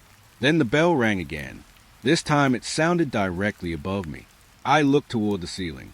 Nothing moved. No birds nested among the rafters. No loose board shifted. Only silence returned after the note faded. I remembered something my grandfather once told me while we passed an abandoned chapel during a hunting trip. Buildings remember every prayer. At the time, I thought he was being poetic. Now those words felt heavier. I turned toward the front entrance. That was when I noticed the tracks. Fresh mud marked the wooden floor just inside the doorway. They hadn't been there when I entered. The prints circled the inside of the church. They never crossed the aisle. They never approached the altar. Instead, they formed a slow loop around the outer walls before returning toward the entrance. I knelt for a closer look. The impressions were far too large for any person. Long toes, deep marks, the same shape I had seen on the gravel road. And later in the cornfield, the mud looked fresh, still dark, still damp, yet the floor around them remained perfectly dry. I followed the trail with my eyes. It led back outside. Curiosity carried me to the doorway. The night had grown quieter. The wind had stopped. The hill stretched away beneath pale moonlight. The tracks continued across the porch, then around the side of the church. Not away from it, around it, one complete circle. Then another, as though something had spent hours walking slowly around the building. Never entering, never leaving, only circling. The smell of burning wood grew stronger. I looked toward the trees. No firelight, no smoke, nothing. Just darkness beneath the branches. My father once told me that every place is a boundary, a fence, a river, a line people aren't meant to cross. Standing there, I wondered if the church itself had become that line. The bell rang again, one final note, longer than the others. When it faded, everything became completely quiet. Even the distant insects had stopped. The silence settled over the hill with such weight that I became aware of my own breathing. Then I noticed something. The muddy tracks ended, not because they turned away, not because they faded. They simply stopped beside the front steps, as though whatever had been walking around the church had vanished before taking another step. I stood there for several moments, staring at the last print. A breeze finally returned, carrying the smell of burning wood away with it. The ordinary sounds of the countryside slowly came back. Somewhere far below, a dog barked. A bird fluttered through the trees. The world seemed awake again. I walked carefully back to my truck. This time I didn't look behind me. Some places ask questions without using words. And sometimes, the wisest answer is silence. The road looked smaller than I remembered. It wound through low hills and quiet farmland, following the same route my father had driven for nearly 20 years while making deliveries to towns that most maps barely acknowledged. As a child, I rode with him during school holidays, sitting beside him with a notebook on my lap, pretending to keep track of every turn. He always smiled when I got lost. "You don't need to remember the road," he'd say. "The road remembers you." Back then, I thought it was just another one of his odd sayings. After everything I had seen over the past few weeks, I wasn't so certain. It was late afternoon when I turned onto the old delivery route. Autumn had nearly finished painting the countryside. Amber leaves drifted across the pavement each time the breeze slipped through the trees. The sky held a soft gray light, and distant fields rested beneath it in complete stillness. I lowered my window. The cool air carried a faint smell of copper. Not strong enough to seem alarming, only a light metallic scent that reminded me of old pennies warming in the palm of my hand when I was a boy. I couldn't remember ever noticing that smell here before. The farther I drove, the quieter everything became. The farms grew farther apart. Telephone poles stood beside the road at regular intervals, their wooden surfaces darkened by decades of rain and sun. One pole caught my attention. There was something carved into it. I slowed the truck and pulled onto the shoulder. The carving wasn't a name, nor was it a date. It looked like a circle crossed by 3 straight lines. Simple, carefully cut, old enough that weather had softened its edges. I reached out and brushed my fingers across the wood. The grooves felt smooth, intentional, not the sort of thing children carve while waiting for a bus. I looked toward the next telephone pole. It carried the same mark. So did the one beyond that. Each carving faced the road, each placed at exactly the same height, as though someone wanted passing drivers to notice them. Or perhaps someone wanted them to remember. The copper smell drifted through the air again, a little stronger now. I climbed back into the truck. Before starting the engine, I reached beneath the passenger seat. Months earlier, while cleaning out my father's garage after he passed away, I had found one of his old delivery notebooks tucked inside a cardboard box. I had almost thrown it away. Something told me not to. Now it rested on the seat beside me. The leather cover had become soft with age. Several pages were filled with delivery addresses and fuel receipts. Ordinary records. Ordinary days. Then, halfway through the notebook, the handwriting changed. The neat columns disappeared. Short notes filled the margins instead. "Don't drive this road after sunset." A few pages later, "The carvings weren't here yesterday." Then another, "If one of the poles is missing, turn around immediately." I stared at the words for a long moment. The handwriting was unmistakably my father's. Steady, careful, nothing like someone trying to tell a ghost story. I turned another page. A rough map had been sketched in pencil. The delivery route wound through the hills exactly as I remembered. Several telephone poles were marked with small circles. One of them had been crossed out. Beside it, my father had written only 3 words. "Never stop here." The notebook ended there. No explanation. No final entry. Only blank pages. I looked through the windshield. The road stretched quietly into the distance. The next telephone pole stood about 50 yards ahead. Something felt different. I couldn't explain why. Then I realized it.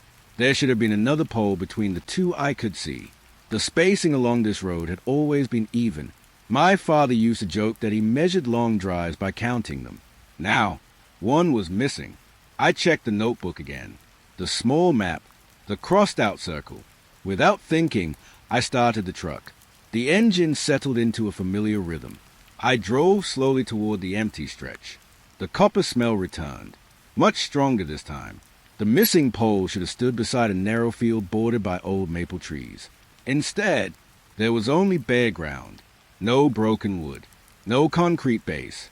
Nothing to suggest a pole had ever existed there. It wasn't as though someone had removed it. It was as though it had never been placed there at all. A cold uneasiness settled quietly inside me. I kept driving. The next pole appeared exactly where it should have. Its carved symbol looked newer than the others.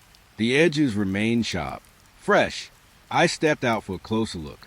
As I reached the pole, I noticed another carving beneath the symbol. Smaller, almost hidden. Initials. My father's. He had been here. Not once. Many times. I rested my hand against the weathered wood. The breeze carried dry leaves across the road. Somewhere beyond the trees, a crow called once before falling silent. Then I heard it. A vehicle, far behind me. I turned. The road was empty. No headlights. No engine. Nothing. The sound faded as quickly as it had arrived. I looked back toward the pole. For just a heartbeat, I thought I saw another figure standing farther down the road, too distant to recognize, standing beside the next telephone pole, watching. I blinked. The road was empty again. My father rarely spoke about fear, but one evening, after finishing a delivery along this very route, he had said something I never forgot. There are roads that carry people, and there are roads that carry memories. At the time, I didn't understand the difference. I think I do now. I climbed back into the truck and closed the notebook. Some questions deserve careful answers. Others deserve none at all. The sun slipped lower behind the hills, painting long shadows across the fields. I started the engine. As I drove away, I looked into the rearview mirror one last time. The telephone poles stood quietly beside the road, one after another, perfectly spaced, as though none of them had ever been missing. Even now, the notebook stays in the glove compartment of my truck. I have read every page dozens of times. There are no new entries, no hidden messages. Only one thing continues to trouble me. I never remember placing it back on the passenger seat. Yet every time I open the truck after driving that road, that is exactly where I find it. The storm reached the valley just before sunset. Dark clouds rolled across the hills with surprising speed, swallowing the last patches of blue sky until the countryside looked as though evening had arrived hours too early. I had been following an old farm road that wandered through miles of open pasture, hoping it would connect with the highway before the rain became too heavy. Instead, it led me somewhere I had never seen before. The windmill stood alone in the middle of a deserted field. It was tall, older than any of the surrounding fences. Its wooden blade stretched into the dark sky like thin arms frozen in place. Wild grass surrounded the stone foundation, bending beneath the growing wind. Everything else moved. The clouds, the trees, the grass. The windmill did not. I slowed the truck until it rolled to a quiet stop beside the field. Rain began tapping lightly against the windshield. The smell of damp hay drifted through the cracked window, warm and earthy despite the cool evening air. It reminded me of helping a neighbor stack bales every summer when I was young. By the end of each day, my clothes carried that scent home with me, and my mother always laughed before making me leave my boots outside.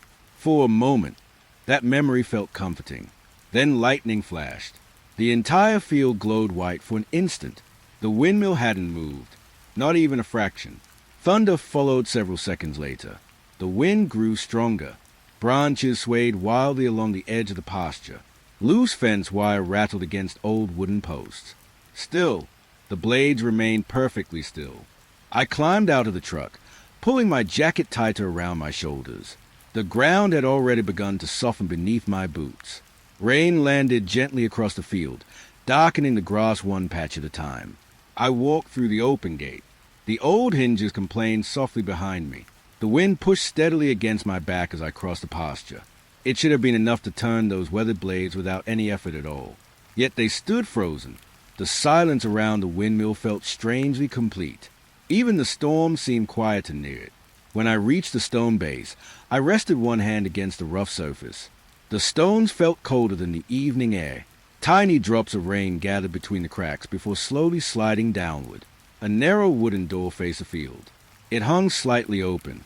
Inside, an old ladder climbed toward the machinery above. Everything smelled of damp timber and forgotten years. I shined my flashlight upward. Dust floated lazily through the narrow beam. No birds, no nests, nothing that explained why the windmill refused to turn. I stepped back outside. The storm had grown heavier. Rain blurred the distant tree line. Another flash of lightning crossed the sky. This time, something else caught my attention. The ground around the windmill. At first, I thought the rain had carved small channels through the mud. Then I looked closer. Footprints. Enormous ones. They circled the foundation in a perfect loop. Each impression pressed deeply into the soaked earth. 5 long toes. The same shape I had seen before. On the gravel road. Near the church. Inside the cornfield. I counted them without meaning to. 1, 2, 3. The trail continued. always the same distance from the stone wall, always following the exact same circle. It never wandered. It never crossed itself, as though something had spent hours walking around the windmill without once changing direction.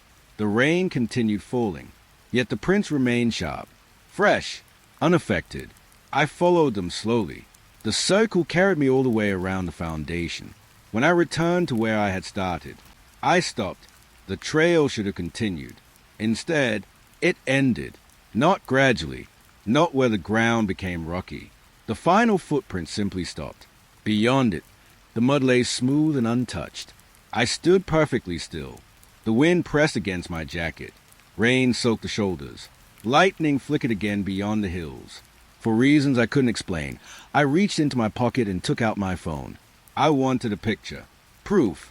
The camera opened without trouble. I aimed it toward the windmill. The screen showed only the empty field. I frowned and looked over the top of the phone.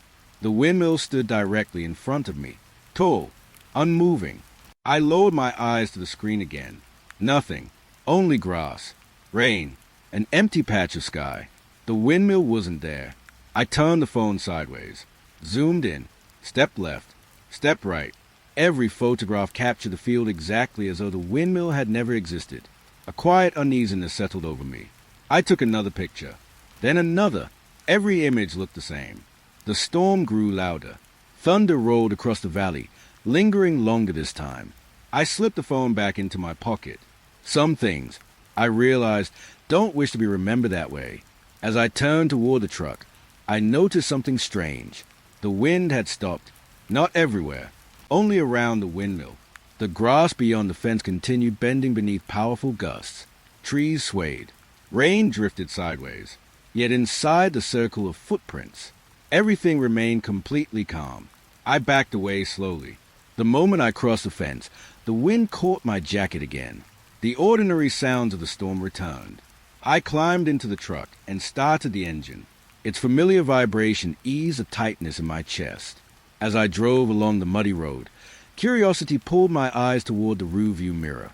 The field stretched behind me beneath sheets of rain. The windmill stood alone against the dark sky.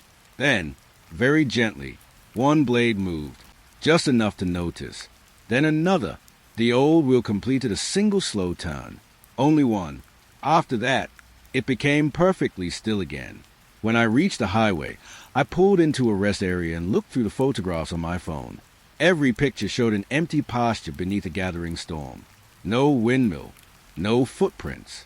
Nothing unusual at all. Sometimes I wonder if the camera failed, or if the windmill simply chose not to appear. Either way, whenever storms gather over lonely fields now, I find myself watching the horizon, not to see the lightning, but to notice whether something standing in the distance remains perfectly still while everything else is carried away by the wind. Snow arrived earlier than anyone expected that year. By the second week of November, the mountain roads had already begun collecting thin layers of ice, and the forest carried a quiet weight that only winter seems able to bring. I had volunteered to inspect an old ranger station before the weather became too severe. It was a simple favor for a friend who worked with the Forestry Service. The station hadn't been used regularly in years. Someone only checked it every few months to make sure the roof still held and the windows hadn't been broken by storms. I thought it would be an easy trip. Drive up, look around, lock the door, drive home before dark. The mountains had other plans. By the time I reached the station, the daylight had already begun fading behind the ridges. Snowflakes drifted lazily through the air, too light to matter on their own, but steady enough to soften the outlines of every tree. The building stood alone beside a narrow clearing. It was little more than a single room with a small porch and a lucate platform built years before anyone carried radios into the woods. The walls were weathered, yet the roof appeared solid. I parked beside the porch and stepped outside. The cold bit gently through my gloves. Inside the station, the air felt warmer than I expected. Someone had left a thick candle on the table. Its flame burned quietly, filling the room with a faint scent of warm candle wax. The smell reminded me of evenings when the power went out during winter storms. My mother would light every candle she could find, and the house somehow felt small and safer because of it. I smiled without realizing it. The room itself was simple. A wooden table, 2 chairs, a narrow bunk beneath the window. An old wood stove sat in one corner, cold and empty. Everything seemed exactly as it should be. Outside, the snow continued falling. I checked each window. The locks worked. The roof showed no leaks. I made a few notes in the inspection log resting on the table. By then, darkness had settled completely over the mountain. The road back would be difficult. Safer to wait until morning. I wasn't thrilled by the idea, but I had spent enough nights on lonely roads to know when pushing forward became a mistake. I locked the front door, pulled one chair closer to the candle, and settled in for the night. The quiet didn't bother me. In fact, I welcomed it. The gentle flicker of the candle painted slow patterns across the walls while snow gathered outside the windows. Every now and then, a branch released its burden, sending a soft thump onto the ground below. Hours passed that way, peacefully. I found an old deck of cards inside one of the drawers and absent-mindedly shuffled them while thinking about my grandfather. He used to play solitaire whenever bad weather trapped us indoors. He never cared whether he won. "It keeps the hands busy," he'd say, "so the mind doesn't wander too far." Mine wandered anyway, toward the farmhouse, the church, the bridge, the things I could never quite explain. Sometime after midnight, I heard the first footstep. It came from directly above me. A single, measured step. I looked toward the ceiling. Nothing. The wood remained perfectly still. Another step followed. Then another. They moved slowly across the roof, left to right, each one evenly spaced, heavy enough to be noticed, too careful to belong to falling snow. I held my breath. The footsteps continued. They never hurried, never paused, just crossed the roof with calm certainty. I waited for the sound of claws scraping across shingles. There wasn't any. No sliding, no stumbling, only steady footsteps, as though whoever walked above knew every inch of the roof by memory. The candle flame remained perfectly steady. Its light never flickered. The room itself felt unchanged. Only the sounds overhead continued.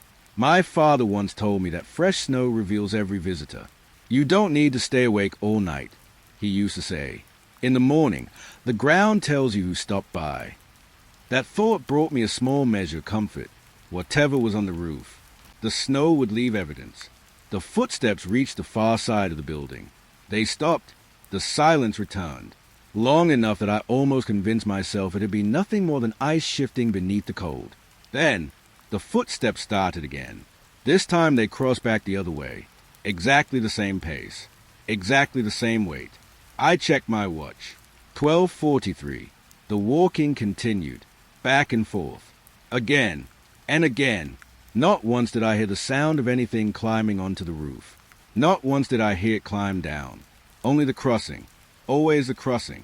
I considered opening the door. Only for a moment. Then I imagined standing alone beneath that roof, looking upward into darkness while snow fell around me. The idea faded quickly. Instead, I pulled my chair a little closer to the table. The candle burned lower. Wax gathered in quiet pools around its base. The footsteps continued for what felt like hours. Eventually, perhaps from exhaustion more than calm, I drifted into a light sleep. When I opened my eyes again, pale morning light filled the room. The candle had burned out. Everything was quiet. I stood and unlocked the front door. Fresh snow covered the clearing. Untouched. Beautiful. I stepped outside immediately. My eyes searched the ground around the station. Nothing. No footprints. Not mine from the night before. Not animal tracks. Not even the marks leading from my truck to the porch.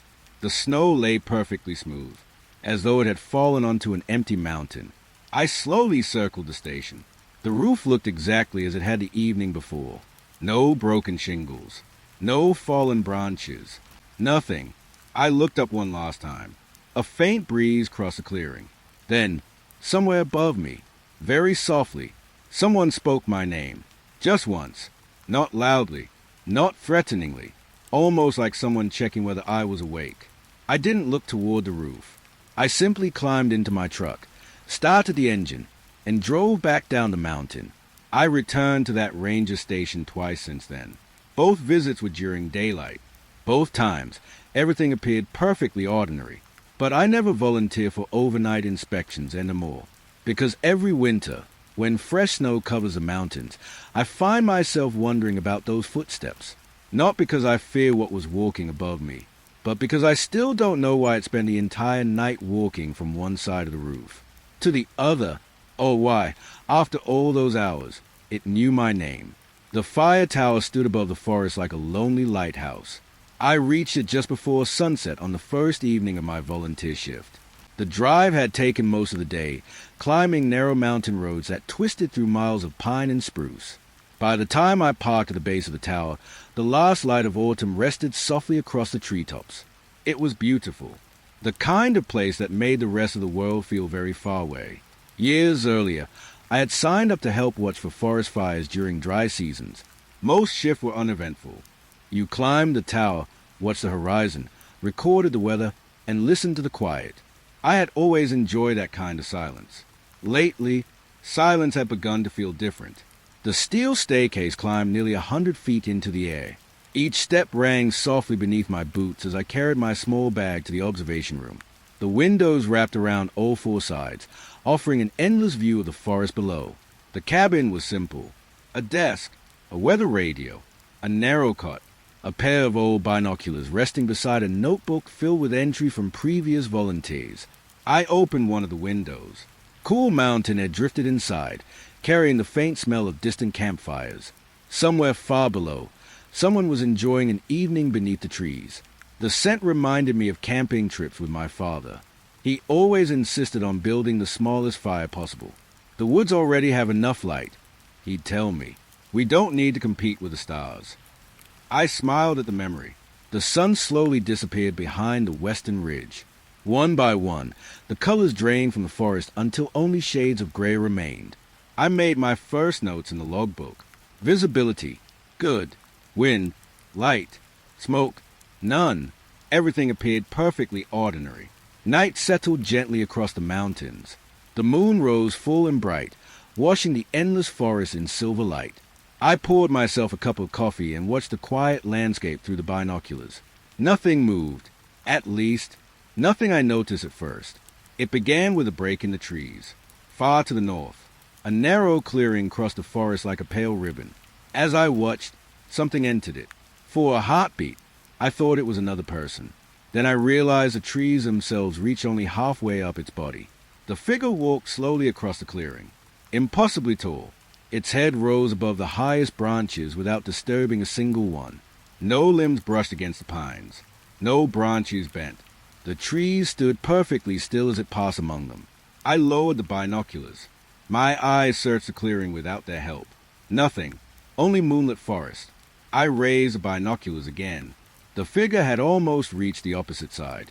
Its outline remained difficult to follow, as though the moonlight refused to settle upon it.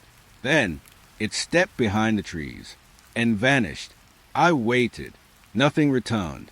The clearing remained empty. I checked my watch. 10:14.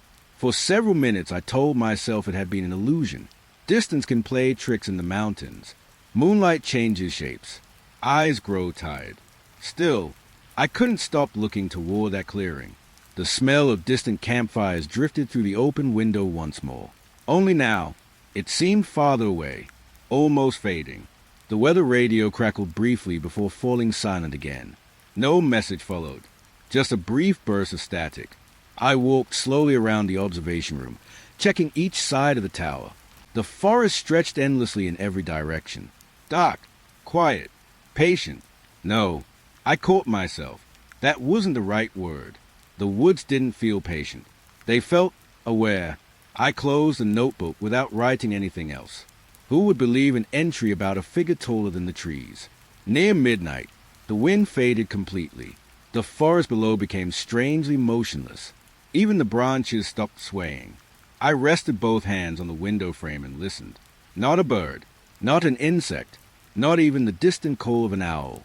The quiet seemed to reach all the way to the horizon. Then I noticed movement again. The same clearing. The figure had returned. Only now, it wasn't walking. It was standing perfectly still, facing the tower. The distance was impossible to judge. Miles away, perhaps more. Yet I knew exactly where it was looking. Toward me. I stepped back from the window. My heartbeat remained calm. oddly calm, as though part of me had already accepted that some things exist without explanation.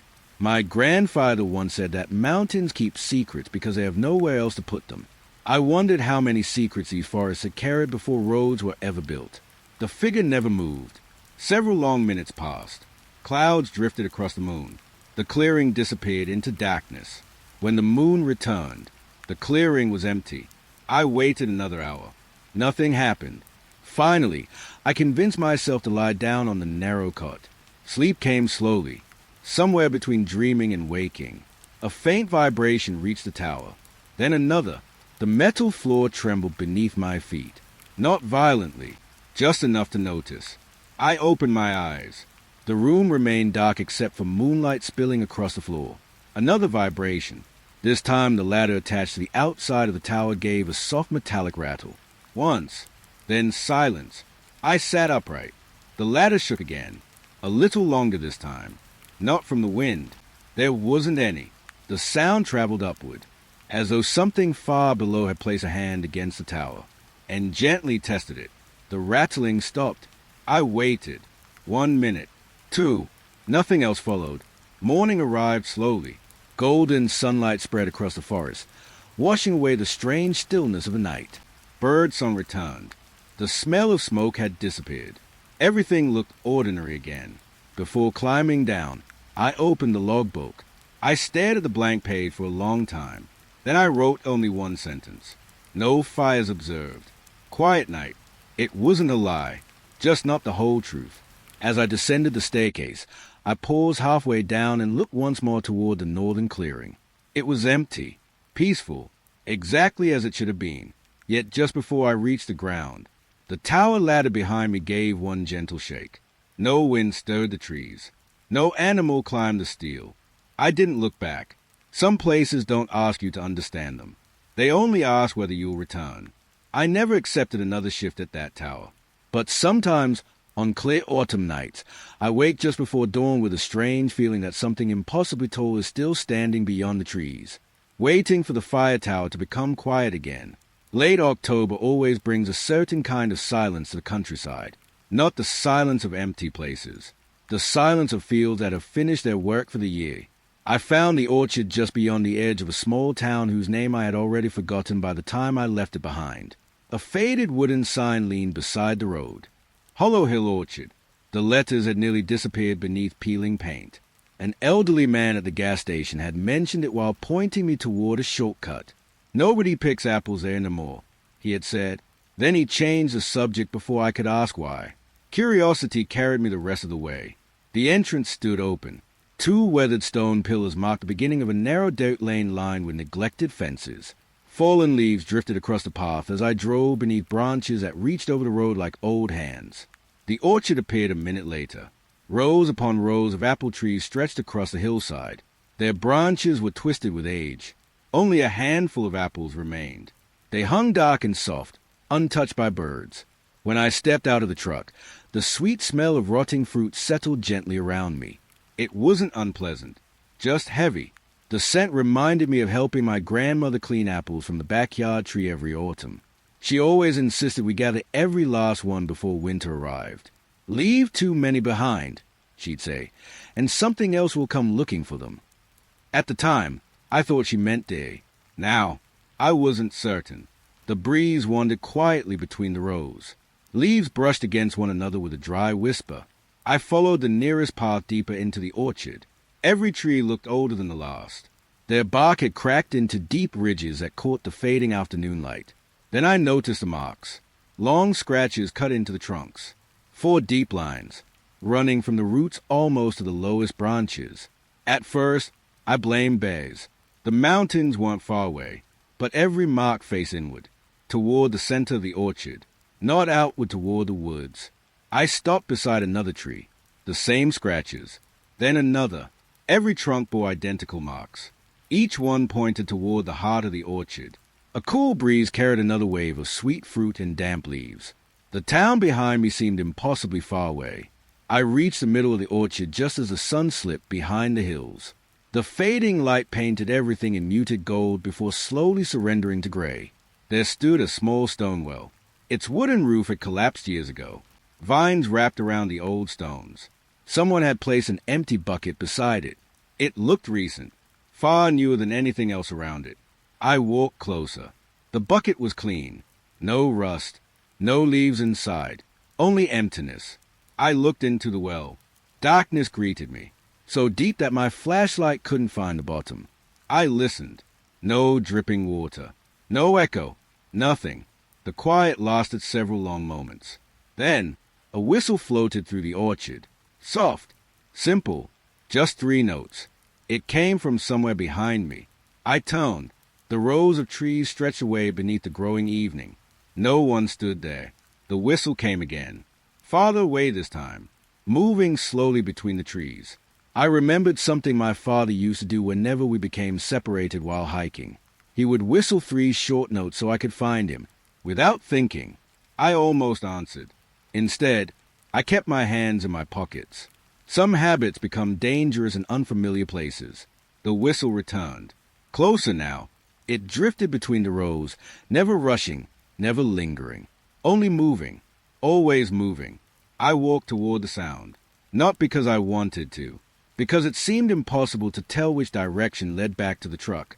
The orchard had quietly become unfamiliar. The rows looked longer. The spaces between the trees narrower. Every path resembled the last. The smell of rotting apples faded. In its place came the faint scent of fresh earth.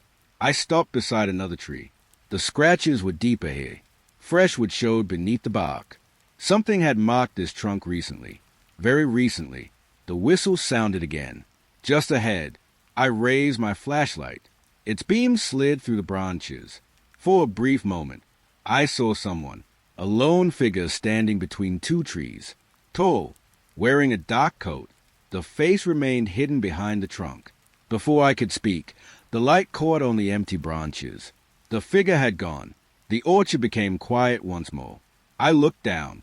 The ground beneath my boots was covered with fallen apples. Every one of them had been split open. Not by animals, not by weather.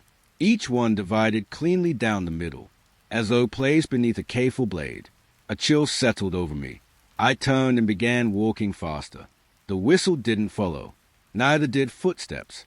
Only the soft rustle of leaves accompanied me now. At last, the roads began widening. Moonlight reached the lane. My truck waited exactly where I had left it. Relief came with a long, slow breath. I opened the driver's door, then paused. The passenger side window reflected the orchard behind me. Every row appeared empty, except one. Far back among the trees, a solitary figure stood motionless, hands resting at its sides, watching the lane. I turned immediately.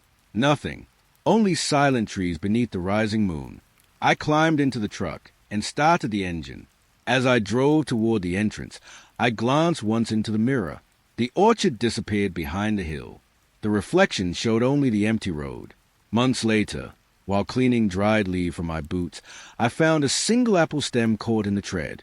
It looked fresh, bright green, as though it had been picked that morning. I set it on my workbench and forgot about it. The next day it was gone. I never found it. Sometimes, when autumn returns and the scent of ripe fruit drifts through the air, I think about that orchard, not because of the scratches, not because of the whistle, but because I'm no longer certain the figure between the trees was trying to hide from me. It may have been waiting for me to realize. I was no longer walking through the orchard alone. The Ranger Lodge was older than the forest around it looked. At least, that was a thought that crossed my mind as I parked beneath a line of towering pines late one November afternoon. The building rested on a gentle hillside overlooking miles of woodland, its heavy log walls darkened by decades of snow and rain.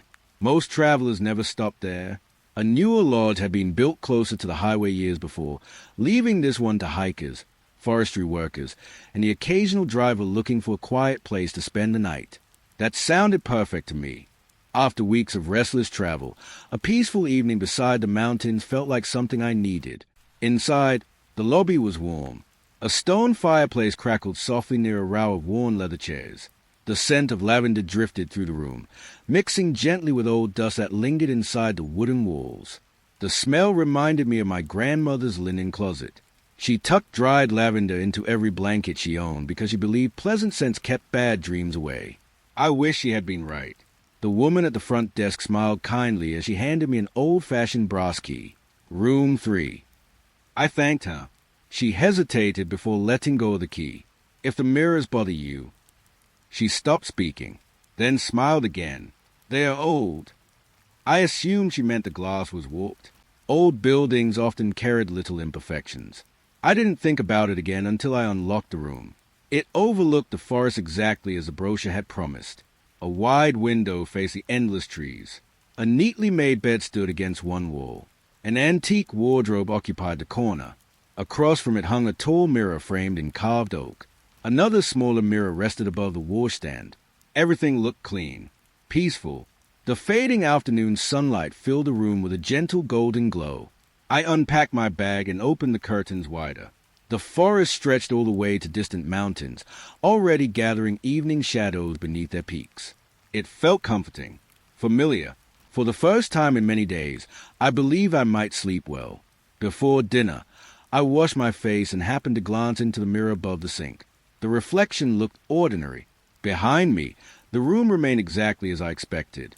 The bed, the window, the wardrobe, nothing unusual. I smiled at my own imagination. Perhaps I had become too willing to expect strange things. After eating downstairs, I returned to my room. Night had settled over the mountains. Moonlight silvered the tops of the pines, leaving the valleys below wrapped in darkness. I switched on the bedside lamp. Its warm glow softened the corners of the room. Then something caught my attention. The tall mirror beside the wardrobe. The forest reflected inside it looked different. Not dramatically, only enough to make me pause. Outside the rear window, the trees stood perfectly still. Inside the mirror, their branches swayed gently. I frowned. I looked from the window, back to the mirror. Outside, nothing moved. Inside the reflection, a quiet breeze continued passing through the pines. I stepped closer. The movement stopped. Everything became still again. I laughed softly. Old glass can bend light in strange ways. That had to be the explanation. I turned away and opened the notebook I carried with me. Writing had become a habit after everything I'd experienced. Putting strange memories onto paper somehow made them feel smaller. After several minutes, I reached for my coffee. As I lifted the cup, I caught movement from the corner of my eye. The mirror, the branches were moving again. Only this time. The wind seemed stronger. I walked slowly toward it.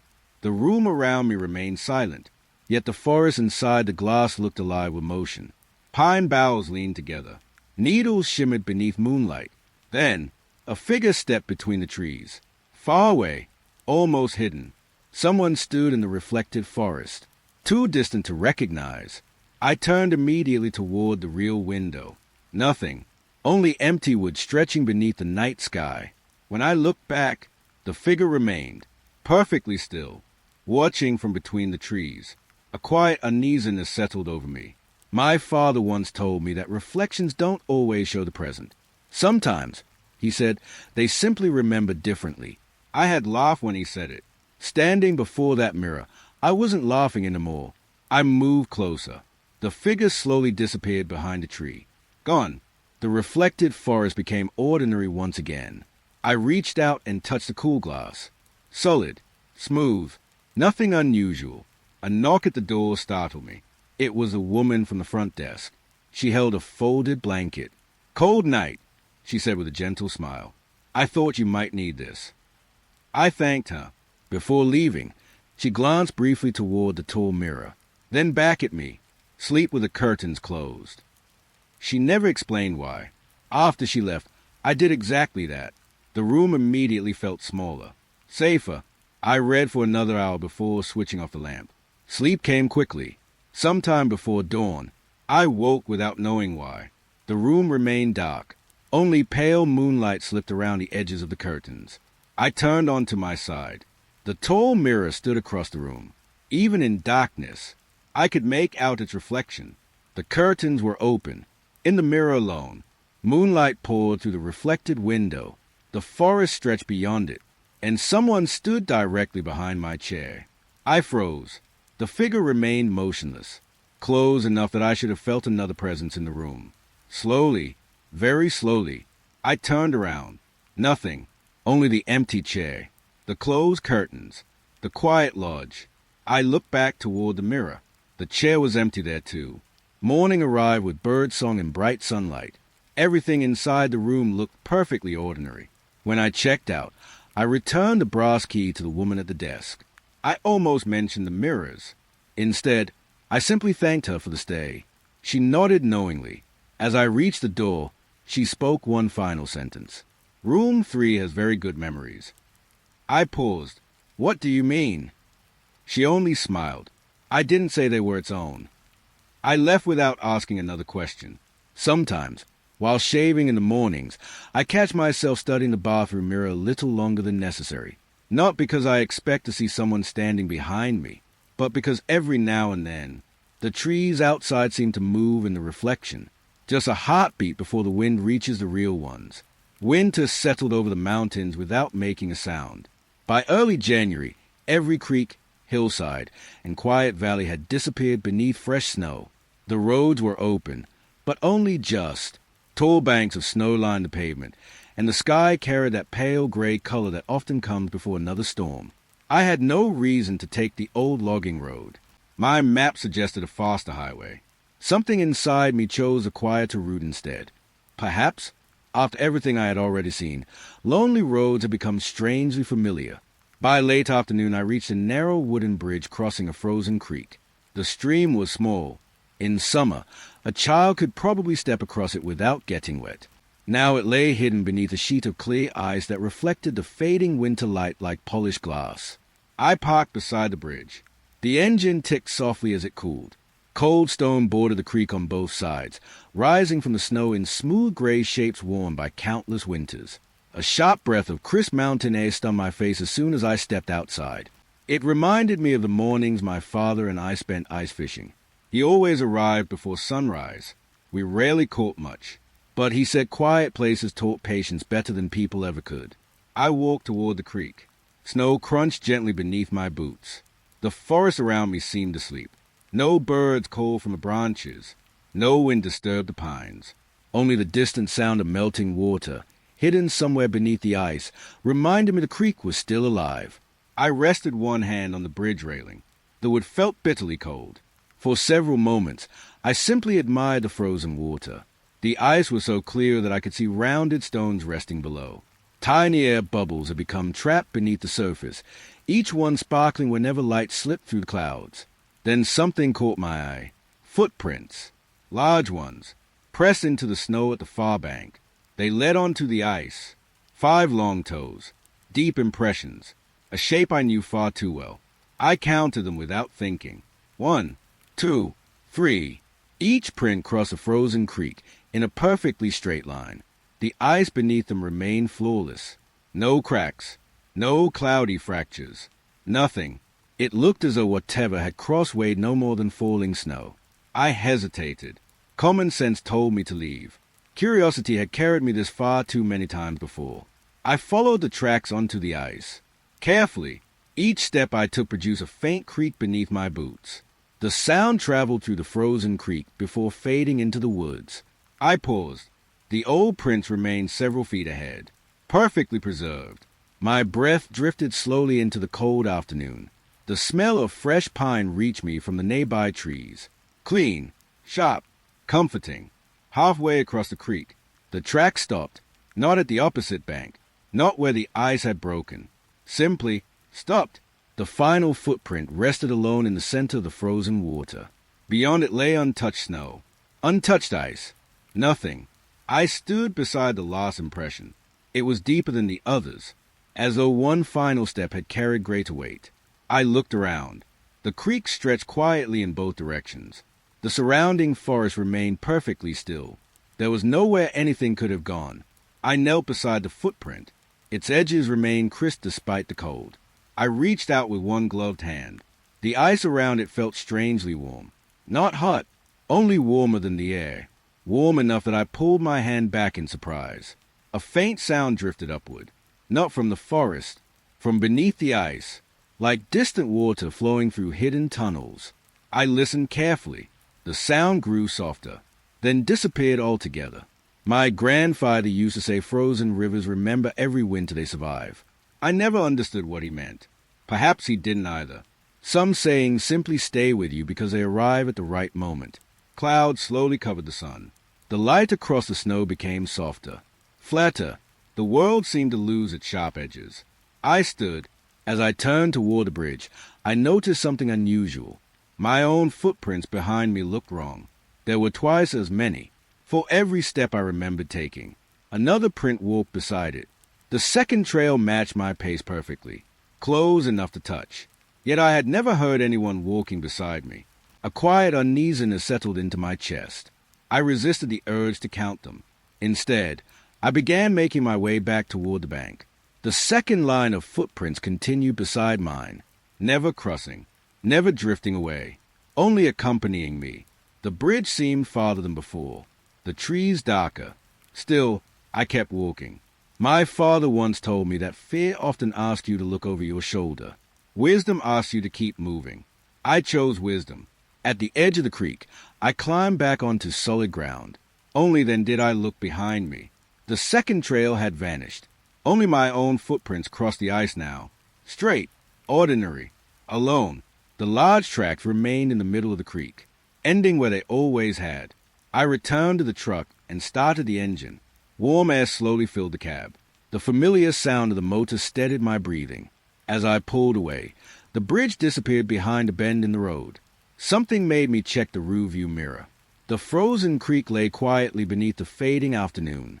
For just a moment, I thought I saw someone standing beside that final footprint.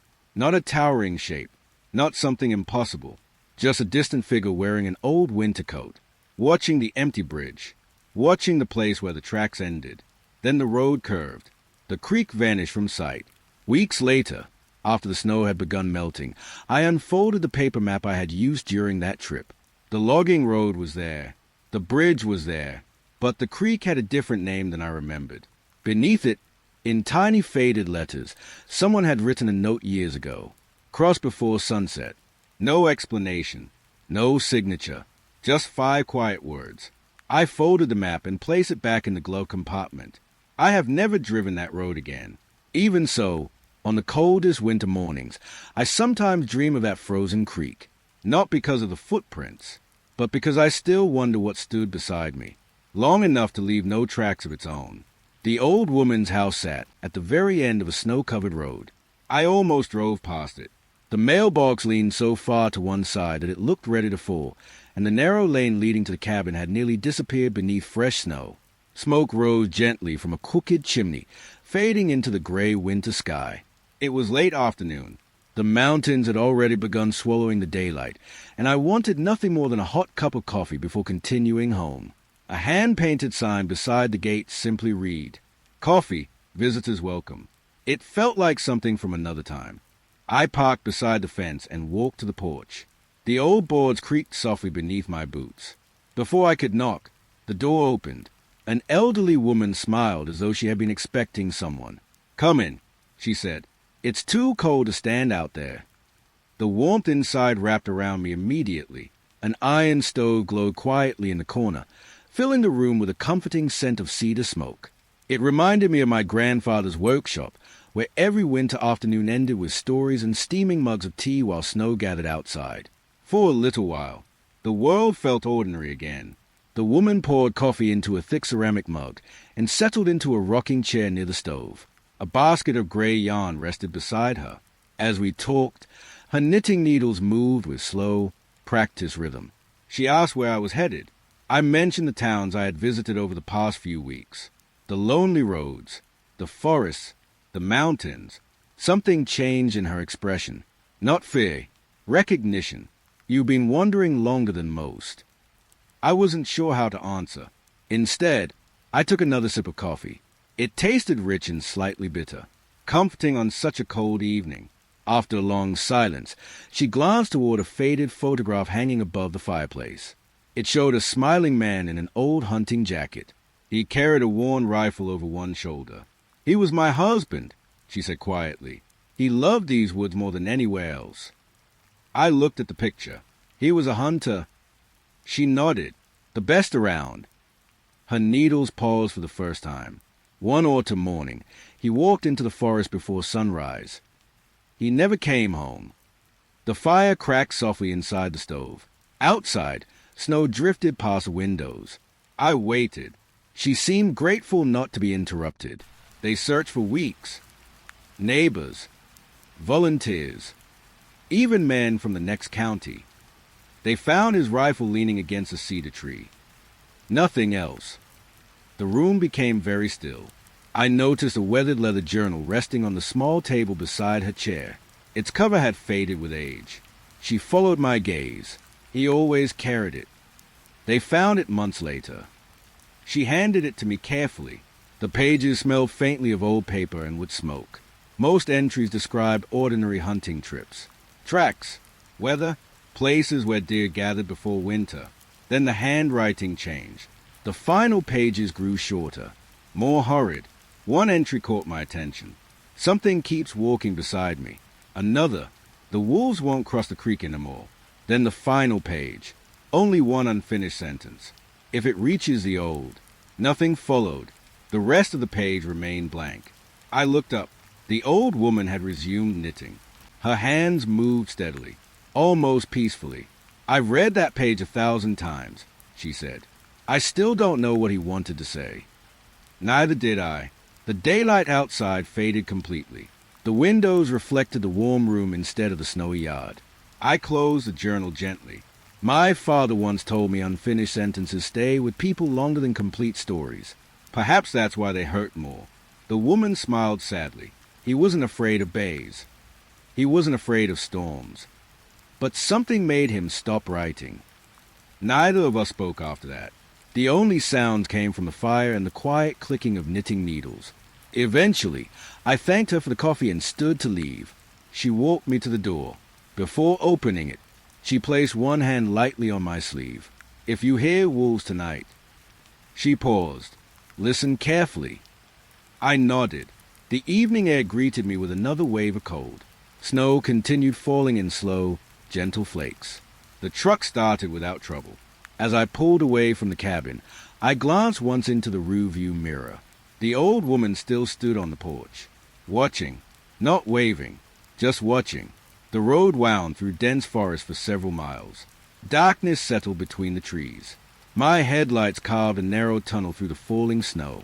Then, a howl echoed across the valley. Low, long, beautiful. Another answered from farther away. Then another. For a brief moment, I smiled. The sound reminded me that the wilderness still belonged to itself. The howls continued, moving slowly across the mountains. Then, every voice stopped, not one after another, all at once. The silence that followed felt deeper than the snow around me. I eased my foot off the accelerator. The forest had become completely still. No wind, no branches moving, nothing. Then, somewhere far beyond the trees, a different sound rose. Not a wolf. Lower, slower, almost like a single breath carried across the hills. It lasted only a moment. The wolves never answered it. I didn't stop the truck. I didn't search the woods. I simply kept driving. Several miles later, the ordinary sounds of the forest returned. A breeze crossed the road. Snow slipped from heavy branches. Life continued. Weeks passed before I thought about the old woman's story again. One afternoon, while organizing papers inside my truck, I unfolded a county map. Near the edge of the forest where her husband disappeared, someone had marked an old trail in faded pencil. Beside it were 4 simple words. Hunter's Path, closed permanently. No reason was given, no date, just those words. Sometimes I wonder what waited beyond the place where his sentence ended, but I have never tried to find it. Some stories don't ask to be finished. They ask only to be remembered. And every winter, when I hear wolves calling across distant hills, I find myself listening for the moment they all become quiet, as though they are waiting for something else to answer first. The drive home should have taken 3 hours. I had traveled that highway so many times that I no longer needed directions. Every curve felt familiar. Every small town along the way had become part of a routine I could follow almost without thinking. It was early December. The first snow of the season had melted earlier that afternoon, leaving the pavement dark and shining beneath the headlights. The The sky was clear, and a thin moon floated above the hills like a quiet companion. For the first hour, nothing unusual happened. The radio played softly. The heater kept the cab warm. I even caught myself thinking that perhaps the strange roads had finally let me go. I should have known better. Some journeys don't end. They only wait. The highway grew quieter as midnight approached. One by one, the passing cars disappeared until I found myself alone beneath an endless ribbon of stars. Telephone poles slipped past in a steady rhythm, and distant farmhouses glowed faintly across sleeping fields. The leather seats carried the faint smell of old tobacco. It surprised me. I had never smoked. Neither had anyone who regularly rode in my truck. Still, the scent lingered, dry, familiar. It reminded me of my grandfather's favorite armchair, the one he refused to throw away even years after he quit smoking. Whenever I visited, that chair always held the smell of long conversations and quiet evenings. For a moment, I almost expected to hear his voice. Instead, I noticed something else. A small patch of condensation had formed on the passenger side window. From the inside, I frowned. The heater was running evenly. Every other window remained perfectly clear. Only that one carried a pale cloud of moisture. I reached across and wiped it away with my sleeve. The glass cleared immediately. I smiled at myself. Cold weather does strange things. A few miles later, the condensation returned. Exactly the same shape. Exactly the same place. This time I left it alone. The patch slowly widened until it covered most of the window. Then, a line appeared. Not drawn by a finger, more like someone had gently rested a hand against the glass from inside. 5 faint marks, perfectly spaced. My grip tightened on the steering wheel. I looked toward the empty passenger seat. Nothing, only my jacket folded neatly where I had tossed it earlier. The smell of old tobacco became slightly stronger. I lowered the window a crack. Cold night air rushed into the cab. The scent disappeared. So did the handprint. Relief settled over me. Only briefly. I closed the window again. Within minutes, the condensation returned. This time I didn't look at it. Instead, I focused on the road ahead. My father always believed fear grew stronger the moment you fed it your attention. I repeated those words quietly to myself. The road remained empty. The headlights reached only a short distance into the darkness. Somewhere ahead, an owl crossed the highway before disappearing into the trees. Everything else remained still. Then I noticed another reflection. Not in the window, in the passenger side mirror. At first, I thought it was my own shoulder. The angle looked wrong. I glanced toward the seat. Empty. I looked back at the mirror. A reflection remained.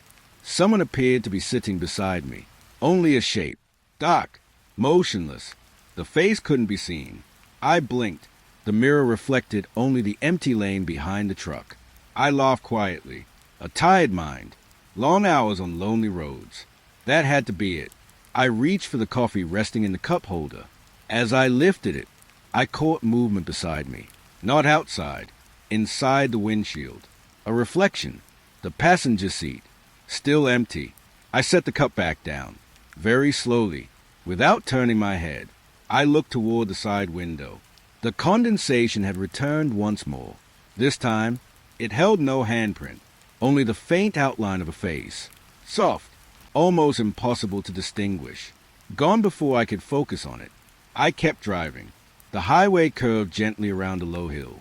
Moonlight spilled across open fields covered in melting snow. Everything looked peaceful again. The tobacco smell faded. My breathing steadied. Then I noticed something impossible. In the rear-view mirror, the passenger seat was occupied, not by a body, only by a reflection.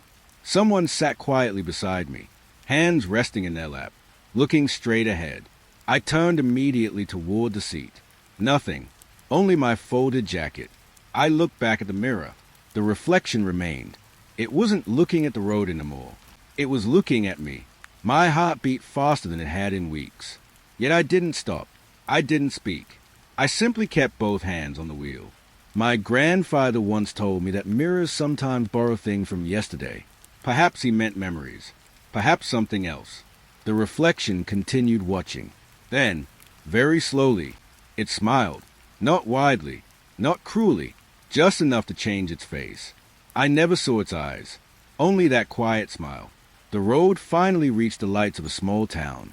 Street lamps replaced moonlight. Traffic signs appeared. A passing car approached from the opposite direction.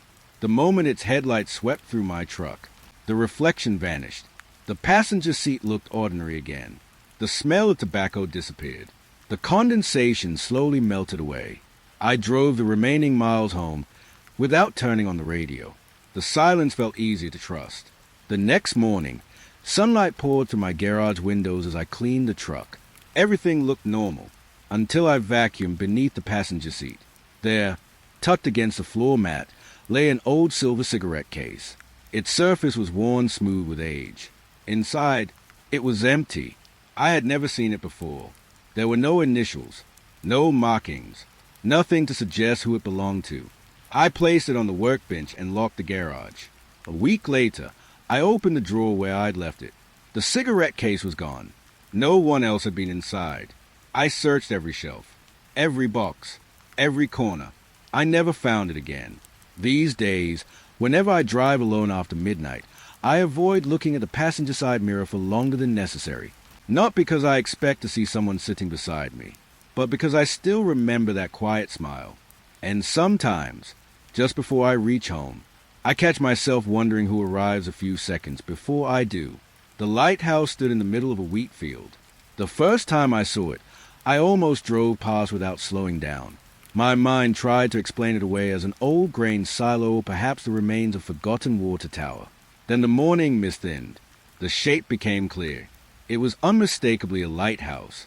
Tall, white, weathered by years that didn't seem possible for a place so far from any coast. The nearest ocean lay hundreds of miles away. I checked the map resting on the passenger seat. No lighthouse, no landmark, only an empty stretch of farmland marked by a single unnamed road. For reasons I could no longer explain, I turned toward it.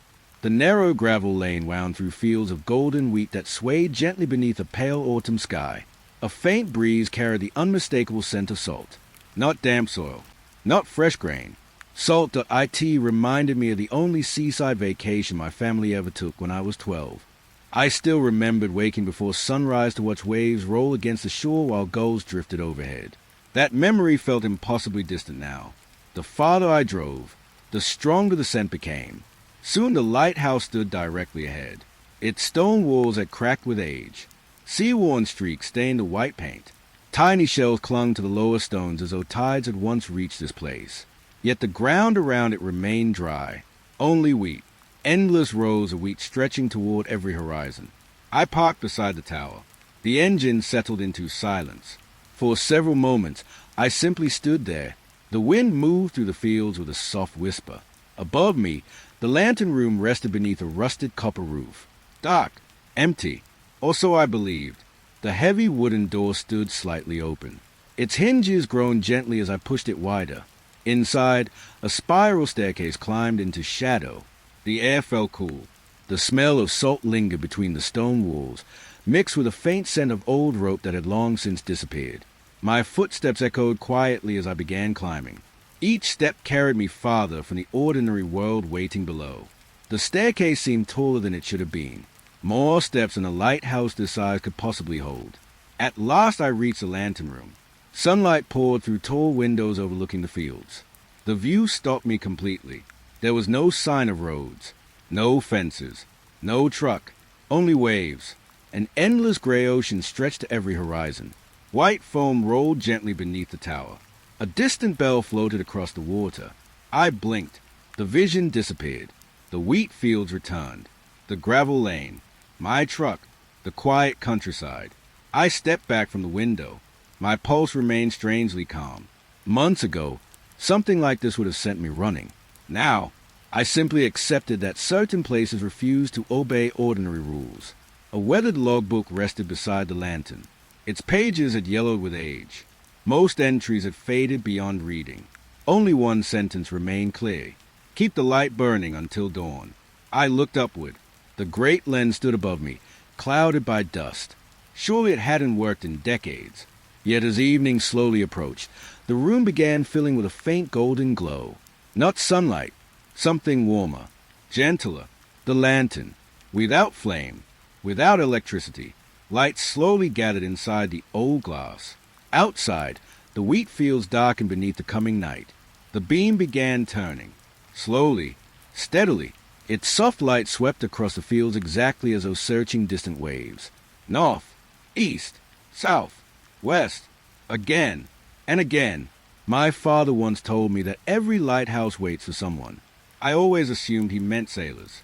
Standing there, I wondered if he had meant something else entirely. Night settled fully across the countryside. The beam continued its endless circle. Every time it passed across the fields, I noticed something different. The wheat bent gently beneath it, not from wind, from recognition, as though the light had crossed those fields countless times before. Hours slipped by unnoticed. I never grew tired, never thought about leaving, only watched the lantern complete one quiet circle after another. Then, far beyond the edge of the field, a figure appeared, so distant it looked no larger than a single stalk of wheat. It stood perfectly still, waiting. The beam swept across it. The figure vanished. Another turn.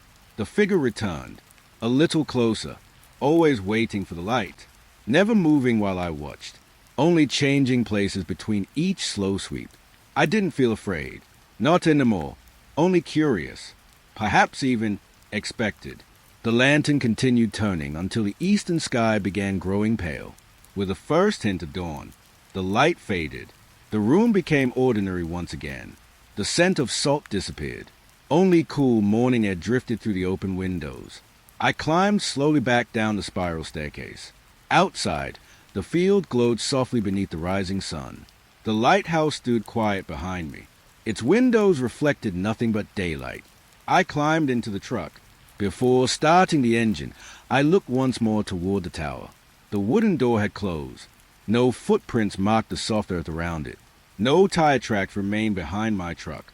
Only smooth gravel stretched toward the road.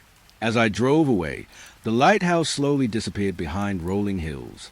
A mile later, curiosity persuaded me to stop. I stepped out and looked back. The fields lay empty. No tower, no gravel lane, nothing. Only endless wheat moving beneath the morning breeze. I unfolded my map that evening. Near the place where I believed the lighthouse had stood, someone had penciled a tiny circle many years before. Beside it were 3 simple words. Still waiting here. There was no date, no name, just that quiet message.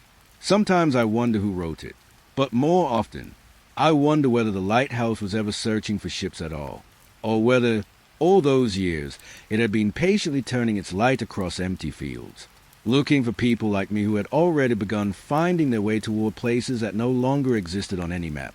The old post office wasn't marked on any map I owned.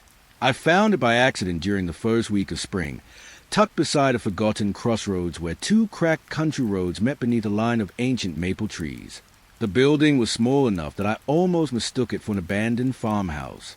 Its faded sign barely remained readable. Hollow Creek Post Office. The paint had peeled away years ago. The windows were dusty. No cars sat outside. Yet a small American flag beside the porch moved gently in the morning breeze, as though someone still raised it every day. I parked along the road. The engine settled into silence. Some places asked questions without speaking. This was one of them. The porch steps groaned quietly beneath my weight. When I reached the front door, I expected it to be locked. Instead, it opened with little effort. Inside, the room smelled of dry paper and faded ink. The familiar scent carried me back to childhood afternoons when my mother let me help her write birthday cards of distant relatives. She always chose her words carefully, believing that a letter should make someone feel less alone before they even opened it. I hadn't thought about those afternoons in years. Dust floated lazily through thin beams of sunlight. Rows of wooden mailboxes lined one wall. A worn service counter stretched across the room. Behind it stood shelves filled with neatly stacked envelopes tied together by old pieces of string. Nothing appeared disturbed. It looked less abandoned and paused, as though everyone had stepped outside only moments before. A brass clock hung above the counter. Its hands rested at exactly 9:17. They hadn't moved in a very long time. I wandered slowly through the room. Most of the envelopes had yellowed with age. Some carried stamps I hadn't seen since I was a boy. Others had addresses written in handwriting so faded it had nearly disappeared. Curiosity led me closer. One bundle was labeled, undelivered. Another, returned to sender. A third carried no label at all. I untied the string carefully. The top envelope was addressed to a family whose last name I recognized from one of the forgotten roads I'd driven months earlier. The postmark dated back more than 40 years. I placed it back exactly where I found it. There are some messages that deserve to remain unopened. As I continued looking through the shelves, I noticed something unusual. Every address belonged to someone who no longer seemed to exist. Many of the towns had vanished from newer maps.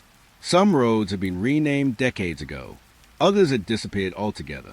It felt less like a post office, and more like a waiting room for forgotten lives. My grandfather used to save every letter anyone ever sent him. He believed handwriting carried something a voice could never leave behind. Standing there, surrounded by thousands of unopened envelopes, I understood what he meant. The room held memories that had never reached the people waiting for them. A soft breeze slipped through the building. Several loose papers shifted across the counter. One envelope slid gently onto the floor. I bent down to pick it up. Then I froze. Written across the front, in handwriting I knew immediately, was my own name, not the name of the sender, the recipient. The letter was addressed to me. The handwriting belonged to me as well. Every curve, every letter, exactly the way I wrote. A chill settled quietly over me. The postmark caught my attention next. April 18th, 20 years from now. I stared at the date for several long moments. It made no sense. Carefully, I turned the envelope over. It had never been opened. The seal remained perfectly intact. For a moment, I considered leaving it where it was. Instead, I slipped one finger beneath the edge of the paper. The old glue separated almost effortlessly. Inside rested a single folded sheet, no more than a few lines. My hands trembled slightly as I unfolded it. The handwriting matched the envelope. Mine. The message was brief. If you found this place, you're closer than I ever hoped. Don't be afraid when the road disappears. You've already walked it before. There was no signature. Only one final sentence. Leave this letter where you found it. I read it twice. Then a third time. The words never changed. Outside, the wind stirred the branches. Somewhere in the distance, a crow called once before the countryside returned to silence. I folded the paper carefully. For reasons I couldn't explain, I obeyed the final instruction. The letter slid easily back into its envelope. I returned it to the exact shelf where it had rested. As soon as my hand left it, the envelope looked older. The paper yellowed before my eyes. The ink faded slightly, as though years had quietly settled upon it in a single heartbeat. I stepped away from the shelf. The room suddenly felt much quieter than before. Not empty, expectant. The brass clock above the counter gave one soft click. Its minute hand moved forward, from 9:17 to 9:18, the only movement in a building that time had long forgotten. I decided it was time to leave. The front door opened easily. Bright afternoon sunlight greeted me. The maple trees swayed gently beside the road. My truck waited exactly where I had parked it. Everything looked ordinary again. Before climbing inside, I glanced back toward the building. The faded sign had disappeared. Only an empty stone foundation remained beside the crossroads. No porch, no windows, no flag, nothing. Weeks later, while sorting old receipts from my glove compartment, I found a small stamp tucked between two folded maps. Its design matched the stamps I'd seen inside the post office. In tiny letters beneath the image were 3 words. Delivery still pending. I keep that stamp in my desk drawer now. Sometimes I take it out and wonder whether the letter truly came from my future, or whether someone else had simply learned to write exactly like me. Either answer leaves the same quiet feeling behind, because somewhere, perhaps on a forgotten shelf beyond any map, there's still an unopened envelope waiting patiently, with my name already written across the front. The full moon rose before I reached the forest. It hung low above the treetops, pale and steady, lighting the narrow road far better than my headlights ever could. I had driven through these woods many times over the years. Hunters came here every autumn. Families camped beside the lake every summer. It was never an empty place. That was why the silence felt so wrong. Usually, long before sunset, wolves announced themselves somewhere beyond the ridges. Their distant calls drifted through the valleys, sometimes answered from miles away. I had always found those voices comforting. They reminded me the wilderness still belonged to something older than roads. That night, no howls came. I parked beside an old trailhead where a weathered wooden sign leaned slightly to one side. Fresh cedar filled the cool night air. The clean scent carried memories of helping my father repair the fence around our backyard when I was young. He always chose cedar because he said it lasted longer than people expected. Some things survive by staying quiet. He'd tell me. I thought about those words as I stepped into the forest. Moonlight filtered gently through the branches, laying silver patterns across the narrow path. Fallen needles softened every footstep until walking felt almost effortless. The wood should have been alive. Instead, they listened. I walked deeper between the towering trees. The trail curved beside a shallow ridge before disappearing into thicker woodland. Everything appeared ordinary. No broken branches. No unusual tracks. Only the strange absence of sound. Even the breeze seemed unwilling to disturb the forest. After nearly 20 minutes, I reached a small clearing.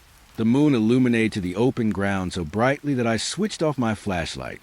I didn't need it. A movement near the edge of the trees caught my attention. A deer. It stood perfectly still. Its ears remained forward. Its eyes fixed on something beyond the clearing. Another deer stepped quietly from the darkness. Then another. Within minutes, half a dozen animals stood among the trees. None of them grazed. None of them fled. Everyone faced the same direction. Watching, I followed their gaze. Nothing. Only endless rows of pines disappearing beneath pale moonlight. A quiet uneasiness settled into my chest. Then I noticed the rabbits. Two small shapes emerged beside a fallen log. They stopped, sat upright, watching. An owl rested silently on a low branch. It didn't blink. Farther away, a fox stood beside a cluster of bushes, watching, not hunting, not hiding, waiting. The longer I looked, the more animals appeared. Every creature in the forest seemed drawn toward the same distant place. None made a sound. Not even a single rustle disturbed the leaves. My grandfather once told me that animals understand certain things long before people do. At the time, I thought he meant storms. Standing there, I wasn't so sure. I considered walking toward whatever had captured their attention. Instead, I remained where I was. Some instinct arrived quietly. I've learned not to argue with them. Minutes slipped past. Nothing changed. The deer never moved. The owl never flew. Even the fox remained frozen beside the bushes. Only their breathing proved they were alive. Then, very softly, I heard breathing that wasn't theirs. Slow, deep, measured. It drifted through the trees from somewhere beyond the clearing. Not close. Far enough away that I couldn't judge its distance. The sound lasted only a few moments, then faded. The animals didn't react, as though they had expected it, as though they had been waiting. I looked toward the trees again. The moonlight reached only so far. Beyond that, the forest became a wall of quiet darkness. For one brief instant, I thought I noticed movement between the trunks. Not a shape, not a figure, only the suggestion that something had crossed a narrow patch of light. I blinked. Nothing remained. The breathing didn't return. Neither did any other sound. I realized something then. I didn't want to know what the animals were watching. Curiosity had led me down too many forgotten roads already. Some questions carry their own kindness when they remain unanswered. Slowly, without turning my back on the clearing, I stepped toward the trail. None of the animals acknowledged me. Their attention never left the distant trees. One careful step, then another. The silence followed me. At the edge of the clearing, I finally turned and walked back the way I had come. The path seemed shorter than before. Perhaps relief is its own way of measuring distance. Halfway to the truck, ordinary sounds began returning. A branch shifted overhead. Somewhere far away, a small stream flowed over smooth rocks. The forest breathed again. When I reached the trailhead, I looked back one final time. The moon still rested above the trees. The clearing had disappeared into the distance. Nothing unusual could be seen. I climbed into the truck and started the engine. As I drove away, the first wolf finally howled. Another answered, then another. Within moments, the familiar chorus filled the mountains once more. Beautiful, comforting. Normal. Yet beneath those voices, for just a heartbeat, I thought I heard one slow breath rising from somewhere much deeper in the forest, not answering the wolves. Listening to them, the sound vanished before I could be certain. Several days later, I stopped at a small visitor center near the edge of the national forest. An old ranger studied the map spread across the counter while we talked about hiking trails. Before I left, I casually mentioned the unusual silence I'd experienced during the full moon. He looked at me for a long moment, then folded the map. "There are nights," he said quietly, "when the forest asks every living thing to pay attention." I waited for him to explain. He never did. Sometimes I think about returning to that clearing. Part of me still wonders what every creature in the forest had been watching so carefully. But another part of me remembers something far more important. Not once, through that entire silent night, did any of them look at me. The road home had always been simple. From the time I learned to drive, I could have found it with my eyes closed. 2 highways, one narrow county road, a weathered wooden bridge, then the familiar hill where my childhood house waited beneath a pair of old oak trees. It never changed. At least, it never had before. I started the drive on a cool spring afternoon after visiting a neighboring town. Fresh rain had passed through only an hour earlier, leaving the pavement dark and clean. The windows were cracked just enough for the fresh scent of rain to drift into the truck. It smelled exactly like the evenings after summer storms when I was a boy. My brother and I used to race outside before the puddles disappeared, convinced the whole world somehow looked newer after the rain. That memory stayed with me as I drove. Comforting. Familiar. The first few miles passed exactly as they always had. The old grain elevator. The white church on the hill. The small gas station where my father always stopped for coffee. Everything stood where it belonged. Then I reached the first intersection. The road sign looked wrong. Instead of pointing toward my hometown, it listed places I had never heard of. 3 names, each one unfamiliar. I slowed the truck. Perhaps the county had replaced the signs. Road crews do that sometimes. Still, I had driven this road for years. There should have been another sign. There wasn't. I chose a direction that felt right. The road narrowed as it climbed gently through rolling farmland. Fields stretched peacefully beneath clearing skies. Everything looked ordinary again, until the old bridge failed to appear. I should have crossed it within minutes. Instead, the road continued through open country I didn't recognize. My map offered little comfort. The blue line marking the highway remained unchanged. According to the map, I was exactly where I had always been. Only the landscape disagreed. My father once told me maps remember places better than people do. That thought lingered in my mind. What if memories changed first? The next mile brought another surprise. The white church stood beside the road again, the same one I had already passed. Its bell tower leaned slightly to one side. A row of yellow flowers rested beneath the front steps. I recognized every detail. I checked the mirror. The road behind me stretched empty beneath soft afternoon light. There had been no turn, no circle, only one straight road. Yet somehow, the church had returned. A quiet uneasiness settled over me. I kept driving. Soon the fields began changing. Not dramatically, subtly. One fence became the wooden rail fence that had surrounded my childhood backyard. A lonely oak appeared exactly where our old tire swing once hung. Then a mailbox, bright red, with my family name painted neatly across its side. I slowed almost to a stop. The mailbox disappeared the moment I looked in the mirror. Only open field remained behind me. Ahead, the road continued unfolding into places I remembered instead of places that truly existed. My elementary school appeared across a distant hill. The grocery store where my mother bought fresh bread every Saturday stood beside a creek that had never run through town. Each mile carried another memory. None of them belonged there. The fresh scent of rain lingered inside the truck. Somehow it felt older now, like the smell left behind after opening a forgotten box in the attic. I realized I wasn't driving through the countryside anymore. I was driving through pieces of my own life. The road had quietly begun replacing itself with memories.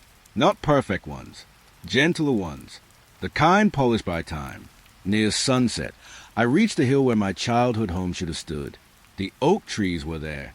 The gravel driveway curved exactly as I remembered. I parked at the bottom. The house waited at the top. Its porch light glowed warmly. For one impossible moment, I saw my father standing in the doorway. He looked exactly as he had 20 years earlier, hands in his pockets, a calm smile, waiting for me to come inside. I opened the truck door. Cool evening air drifted across the hillside. The smell of rain slowly gave way to fresh-cut grass. Another memory. I took one step toward the house, then stopped. Something inside me understood. This wasn't home. It was a memory of home. And memories are not places where people can stay. My grandfather once said that every road asks a question. Some ask where you're going. Others ask whether you're willing to return. This road asked something different. Whether I could let go. I climbed back into the truck, without looking toward the porch again. The engine started quietly. As I drove away, I resisted every urge to check the mirror. Some goodbyes become harder when you watch them disappear. The road stretched peacefully ahead. Gradually, the strange landmarks faded. The unfamiliar signs returned to normal. The real bridge finally appeared. Then the highway. Then ordinary towns filled with ordinary people finishing ordinary days. By the time darkness settled across the countryside, everything looked exactly as it always had. Weeks later, I visited my childhood home for the first time in years. The oak trees were smaller than I remembered. The porch had been painted a different color. The old tire swing was gone. Time had quietly continued without asking permission. As I turned to leave, I noticed something carved into the weathered fence near the driveway. I didn't remember seeing it before. 3 simple words. You came back. The carving looked old, older than the fence itself should have allowed. I traced the letters gently with my fingertips. Then I smiled, not because I understood them, because I realized I didn't need to. Sometimes the longest journey isn't toward home. It's learning which version of home belongs in your memories, and which one is waiting patiently for someone else to discover. Years passed before I found the backroad again. I never searched for it. Not really. There were evenings when I unfolded old maps across my kitchen table, tracing forgotten highways with my finger, until midnight slipped quietly into morning. There were weekends when I drove roads that looked familiar, hoping a certain curve or weathered mailbox might awaken a memory I wasn't entirely sure belonged to me. It never happened.